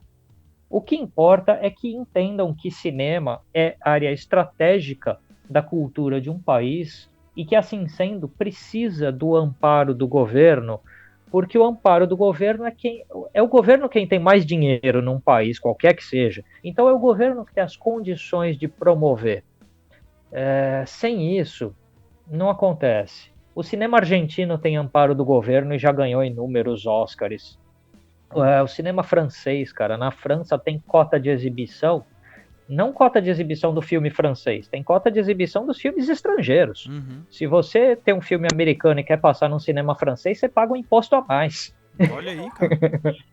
Então, assim, e estamos falando de países capitalistas, liberais e tal, não estamos falando de maluquice política, né? É sempre bom deixar claro isso. Então a França protege o seu cinema, a Inglaterra protege o seu cinema, a Itália protege o seu cinema, e a Argentina, e os Estados Unidos, e o Canadá, e assim por diante. Até a Índia, né? A Índia, nossa, Bollywood produz muito filme, cara. E é assim, enquanto o Brasil não entender o papel estratégico, comunicacional, de promoção da cultura que o cinema tem, o nosso cinema vai viver com essas dificuldades que vive. Atualmente vive um momento de dificuldade financeira de novo, porque, de novo, está com restrições de incentivo, de leis de incentivo. Tem gente que acha que o governo não tem que se meter na cultura. Eu acho que o governo tem mais é que promover cultura, porque se não promover educação e cultura, vai fazer o quê com o dinheiro? É verdade, o imposto que a gente paga tem que ser usado pelo menos de uma maneira saudável, né? Uma maneira que então, seja boa para a população. Exatamente, arte e cultura, poxa, isso aí tem que ser parte da estratégia de um país. E eu acho que é isso que nos falta, essa visão estratégica, que quase tudo quanto é país do mundo tem, e nós não temos, cara. É um negócio maluco que a gente não tenha percebido isso ao longo da história, né? Então... E eu acho que a visão sobre o cinema, ela podia ser a mesma visão do futebol, né? Exato. Você vê que tanto se investiu em futebol. Que nem aqui no Brasil, os times de futebol devem milhões ou bilhões em impostos para o governo e o governo nunca cobra. Porque entende que o esporte é importante, então tem incentivos e tal. É a mesma coisa que os Estados Unidos fazem com o cinema. É igualzinho. Porque eu acho também que o esporte é importante, é claro, a gente não vai falar que uma coisa é ruim e outra é boa. A gente não. O pessoal que está nos ouvindo, você que é fanático por futebol, fique calmo. Senão você já viu, né? Eu tava conversando com o Henri Miléo, fotojornalista e tal, o cara, nossa, nosso bate-papo também foi muito top. E a gente tava comentando uma coisa que eu acho que tem um pouco a ver com isso que a gente tá falando aqui, Vernalha. Até tirando um pouco agora do governo, mas falando até um pouco sobre a sociedade. Ele falou assim, ó, os caras vão pra rua pra fotografar e meio que não entendem a realidade do seu país ou que não entendem que a fotografia de rua no Brasil não é a mesma fotografia da Europa, né? O clima é diferente, as pessoas se vestem diferente, as coisas são diferentes.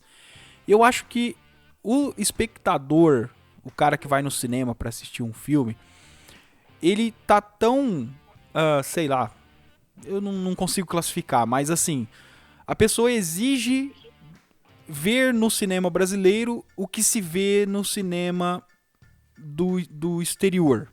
E eu acho que existe muita comparação injusta, sabe? Os caras ficam comparando o blockbuster americano com um filme sobre a cultura brasileira e aí falar, tipo, Alto da Compadecida é ruim, bom mesmo é, sei lá, o filme do Homem-Aranha, sabe? Sou fã de Marvel e heróis e tal, mas eu consigo entender que os dois têm as suas qualidades e a necessidade de existência dessas duas obras. E às vezes os caras fazem umas comparações muito duras, sabe? Eu acho que a sociedade também precisava saber valorizar mais a arte que é do Brasil, sabe? As coisas que são do Brasil. Eu acho que a gente tem muita capacidade, não é verdade? Tem, com certeza. É lógico que assim, a gente não pode generalizar. Eu entendo isso que você falou, tá muito certo. E tem alguns setores do cinema brasileiro que são saudáveis. Tá? Por exemplo, a área do humor. O humor é tradicionalmente saudável no cinema brasileiro. Então, se a gente pegar a maior bilheteria recente do cinema brasileiro, é um filme daquele ator infelizmente falecido recentemente, que foi o Paulo Gustavo, e que é a maior bilheteria histórica do cinema brasileiro, é um filme dele. Então, você vê que o humor é algo que consegue progredir no Brasil. O humor consegue se dar bem aqui, mesmo quando entra na crítica social, entra na conscientização, o que é bacana. Então o humor ele é pode-se dizer que é uma ilha nesse oceano esquisito chamado Brasil. Uhum. O humor é uma ilha de prosperidade aqui. A gente tem, eu citei agora há pouco Porta dos Fundos, que é um canal super bem sucedido. Então, o humor parece ser algo que o resto da sociedade tinha que olhar para aquilo e falar o que eles estão fazendo de certo porque está dando certo. Uhum. E aplicar para outras áreas. Então, um cinema que seja mais, talvez, de cultura, um cinema mais de arte, também precisa ser incentivado, porque ele precisa ter público. Uhum. E só vai ter público se estiver passando no cinema, se estiver passando na TV, no Netflix e assim por diante. Então, precisa desses incentivos. Então, o Alto da Compadecida precisa ter a chance de chegar ao público, né? Uhum. Porque às vezes alguns desses projetos nem chegam ao público, sabe? Eles acabam escondidinhos num canto ali, porque não passa, não é exibido, não consegue espaço. E aí entra isso que você falou, porque quando você... Que é a tal da lei de cota de cinema, do cinema francês que eu falei. Aqui no Brasil, quando um grande blockbuster americano entra nos cinemas, cara, eles dominam quase todas as salas. Então você vai lá, o novo filme dos Vingadores, cara, quase todas as salas de cinema estão passando o mesmo filme. E isso lá na França é impossível de acontecer, porque a lei deles nem permite que isso aconteça. Então eles fizeram uma lei lá para proibir, e assim você chega no cinema e tem 10 filmes diferentes passando, incluindo, pelo menos metade deles são filmes franceses mesmo. Eu acho que a gente podia olhar com um certo pensamento crítico se talvez nós não poderíamos proteger um pouco mais as nossas manifestações culturais ao dar a elas um pouco mais de incentivo financeiro. É uma forma de proteção. Então, talvez a gente pudesse se pôr num pensamento crítico de que, poxa, será realmente que a gente só prefere consumir o filme que veio dos Estados Unidos? Será? Talvez a gente gostasse de ver outra coisa, se a gente pudesse ver outra coisa. Porque aí acaba que entra naquela coisa, né? Eu acompanho um canal aqui no YouTube de um crítico de cinema. Eu gosto muito de ouvir crítica. Às vezes eu nem assisto os filmes, mas eu adoro ouvir os caras falando sobre os filmes. E aí entra na fotografia do filme, entra na trilha sonora. Cara, eu sou viciado. Eu assisto o Meus Dois Centavos, do Thiago Belotti. E aí ele fala muito sobre cinema e tal, e ele sempre fala do cinema independente, dos caras que meio que se autofinanciam. E às vezes você vê que os caras são esforçados, tem um bom material ali, mas a falta de capital, tanto para impulsionar, para ter uma câmera melhor, para ter um staff melhor para produção, acaba dificultando, cara. Então a gente acaba que não tem acesso às coisas. A gente tem que ficar garimpando para ver se consegue ver alguma coisa, porque os caras meio que não conseguem. E justamente pelo que você disse, pelo mau emprego dos impostos, né? Os caras jogam imposto altíssimo, mas na hora de voltar isso para a sociedade e direcionar isso para áreas, principalmente da cultura, a gente vê que é bem mal feito. E aí acaba que a gente não tem acesso mesmo. É exatamente isso que você falou. É por aí. Quem sabe um dia a gente aprenda isso. Já teve momentos em que a cultura foram um pouco mais valorizadas no Brasil. A gente tem ondas, né? Tem altos e baixos nessa história. E quem sabe um dia a gente aprenda a função estratégica da cultura, para lembrar que talvez o Brasil não seja um país só de futebol e carnaval, nada contra futebol e nada contra carnaval, mas que a gente talvez tenha mais a oferecer do que isso. E assim, quem sabe, pensa, poxa, o povo brasileiro é um povo todo múltiplo, né? Todo miscigenado, tem todo tipo de cultura, tem todo tipo de coisa. Então, cara, a gente tinha que ter mais espaço para tantas culturas, tanta variedade que a gente tem como país, que eu acho que a grande coisa do Brasil é ser essa bagunça que o Brasil é, essa misturada toda que o Brasil é. É muito louco isso, porque tem de tudo aqui. Sim. E eu acho que a gente tinha que aprender a fortalecer isso que é nosso maior potencial, e assim abraçar todas as culturas, abraçar manifestações variadas de fotografia, de vídeo, de cinema, de teatro, de qualquer coisa, para tudo ter espaço. e não só uma visão assim monocrática de mundo. Mas quem sabe um dia a gente aprende alguma coisa. Eu, do meu lado, vou seguir fazendo o meu trabalho, você também vai seguir fazendo o seu, e a gente segue nesse trabalho de formiguinha de ir fazendo a nossa parte. É isso mesmo. A gente tem que fazer a nossa parte. Aí, quem sabe um dia as coisas mudam por aqui. Vernalha, meu amigo. Porque a gente também, deixa eu só fazer um parênteses, porque assim, lógico que assim, eu só tenho críticas para governos, tá? Eu acho que o cidadão nunca pode elogiar um governo porque nós pagamos o salário dos caras, então eles têm que trabalhar para a gente. Eu tenho essa visão muito pragmática sobre isso. Mas a gente não pode só cobrar de governo se a gente não faz a nossa parte. Então, se cada vez que a gente abre o Netflix, a gente escolhe o filme americano e não o brasileiro, se cada vez que a gente abre o YouTube a gente vê o canal gringo e não o canal brasileiro, se cada vez que a gente vai no cinema a gente vê o filme americano e não o filme brasileiro, é a gente que está fazendo a escolha errada. Então, ou não errada, mas a gente também não está ajudando. Então, a gente tem que lembrar que temos o papel protagonista nas escolhas, então podemos fazer escolhas interessantes culturalmente e às vezes a gente tem preguiça de fazer isso, né? Então, como cidadãos, a gente tem que admitir que às vezes a gente tem culpa também. A gente tem que olhar e tentar valorizar, né? Dar uma chance, né, Vernalha? Lógico. Cara, nosso bate-papo tá muito legal. E pra gente já ir partindo pros finalmente aqui, Vernalha, eu queria que você falasse aí um pouquinho sobre o seu trabalho, sobre os cursos, pra gente dar o encerramento e também fazer aí o fechamento aí, dando as suas considerações finais aí pros nossos ouvintes. Bom, antes de mais nada, queria mais uma vez agradecer pelo convite de estar aqui, esse espaço para a gente bater esse papo livre a respeito de tanta coisa. Não vamos nem falar que foi um papo sobre fotografia, né? Falamos sobre um monte de coisa aqui, foi fotografia, música, café, cinema, foi de tudo aqui. Então foi muito legal para mim. A parte do meu trabalho hoje, né, em tempos pandêmicos, eu optei por não fazer trabalhos comerciais que eu tivesse que me expor à pandemia, por conta de ter algumas pessoas na família que tinham condições de risco mais elevadas, e então eu não poderia me expor para não pôr essas pessoas em risco. Então, eu perdi inúmeras oportunidades de trabalho ao longo da pandemia, mas foi de forma muito consciente.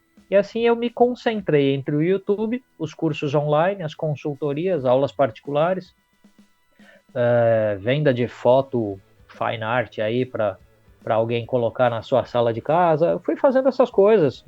E felizmente vendo muita foto em banco de imagem também. Então meu trabalho é múltiplo. Eu não acredito em trabalho que você faça uma coisa só para ganhar dinheiro, que se você perder essa coisa você tá ferrado. Então eu faço sempre muitas coisas.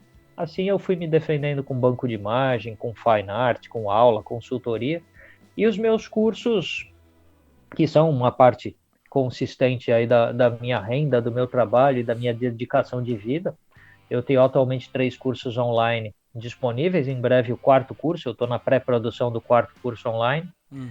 E o pessoal entrar no meu site vai encontrar lá o descritivo dos cursos todos. Inclusive, de vez em quando as pessoas precisam ficar atentas às minhas redes sociais, porque de tantos em tantos eu lanço umas promoções. Então quem gostar do meu trabalho e quiser comprar meus cursos, fique esperto lá no meu Twitter, no meu Instagram, nessas coisas. É só pôr meu nome nas redes sociais que você me acha. E aí, porque às vezes eu solto umas promoções, aí fica mais baratinho para as pessoas comprarem os cursos, o que é bom também, porque ninguém está podendo rasgar dinheiro, que a gente sabe. E eu tenho 3 cursos: o curso de preto e branco, curso de composição, curso de fotometria. O próximo curso eu não posso, por enquanto, dar um spoiler do que se trata. Certo. Então, eu vou ficar quieto aqui, não vou falar. Mas se as pessoas gostam do meu trabalho no YouTube, elas já têm uma amostra bacana do que são os meus cursos.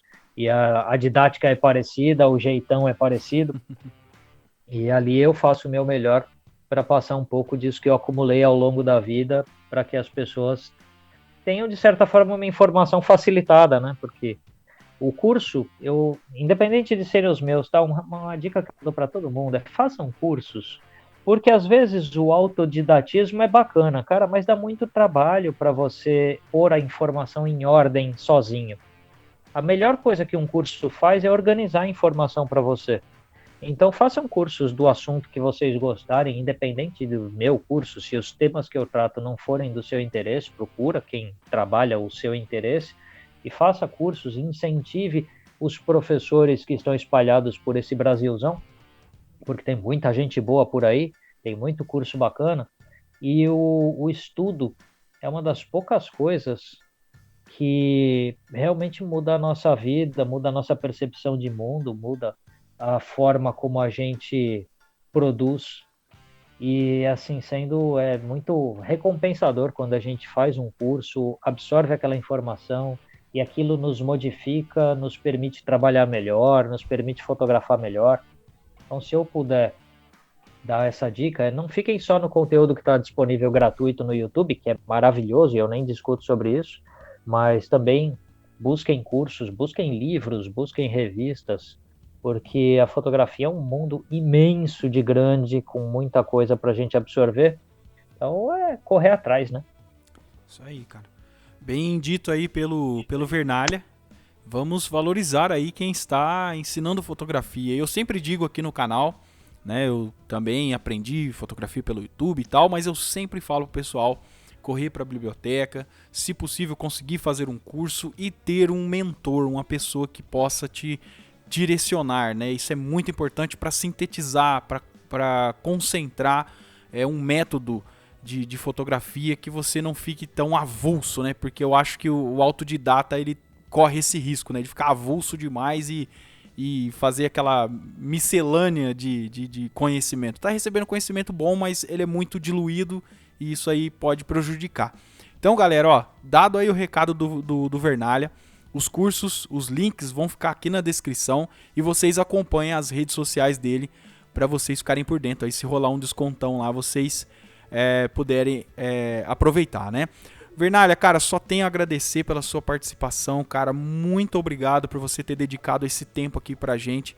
Eu tenho certeza que os inscritos, o pessoal que está nos ouvindo agora, vai gostar muito desse bate-papo, porque foi muito legal, a gente abordou muita coisa interessante aqui, foi um papo muito livre mesmo, e eu gostei muito de ter você aqui, viu?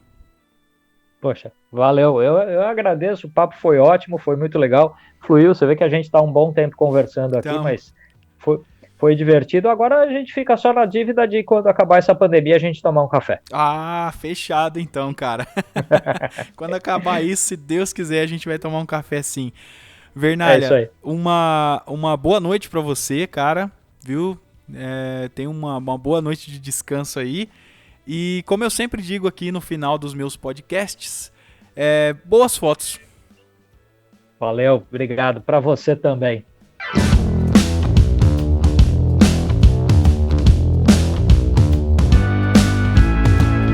Encerrando então mais um dos nossos podcasts. Hoje o papo foi muito legal aí com o Armando Vernalha. Peço para você, deixe o seu like, o seu comentário, inscreva-se no nosso canal e vejo você no próximo episódio. Tchau!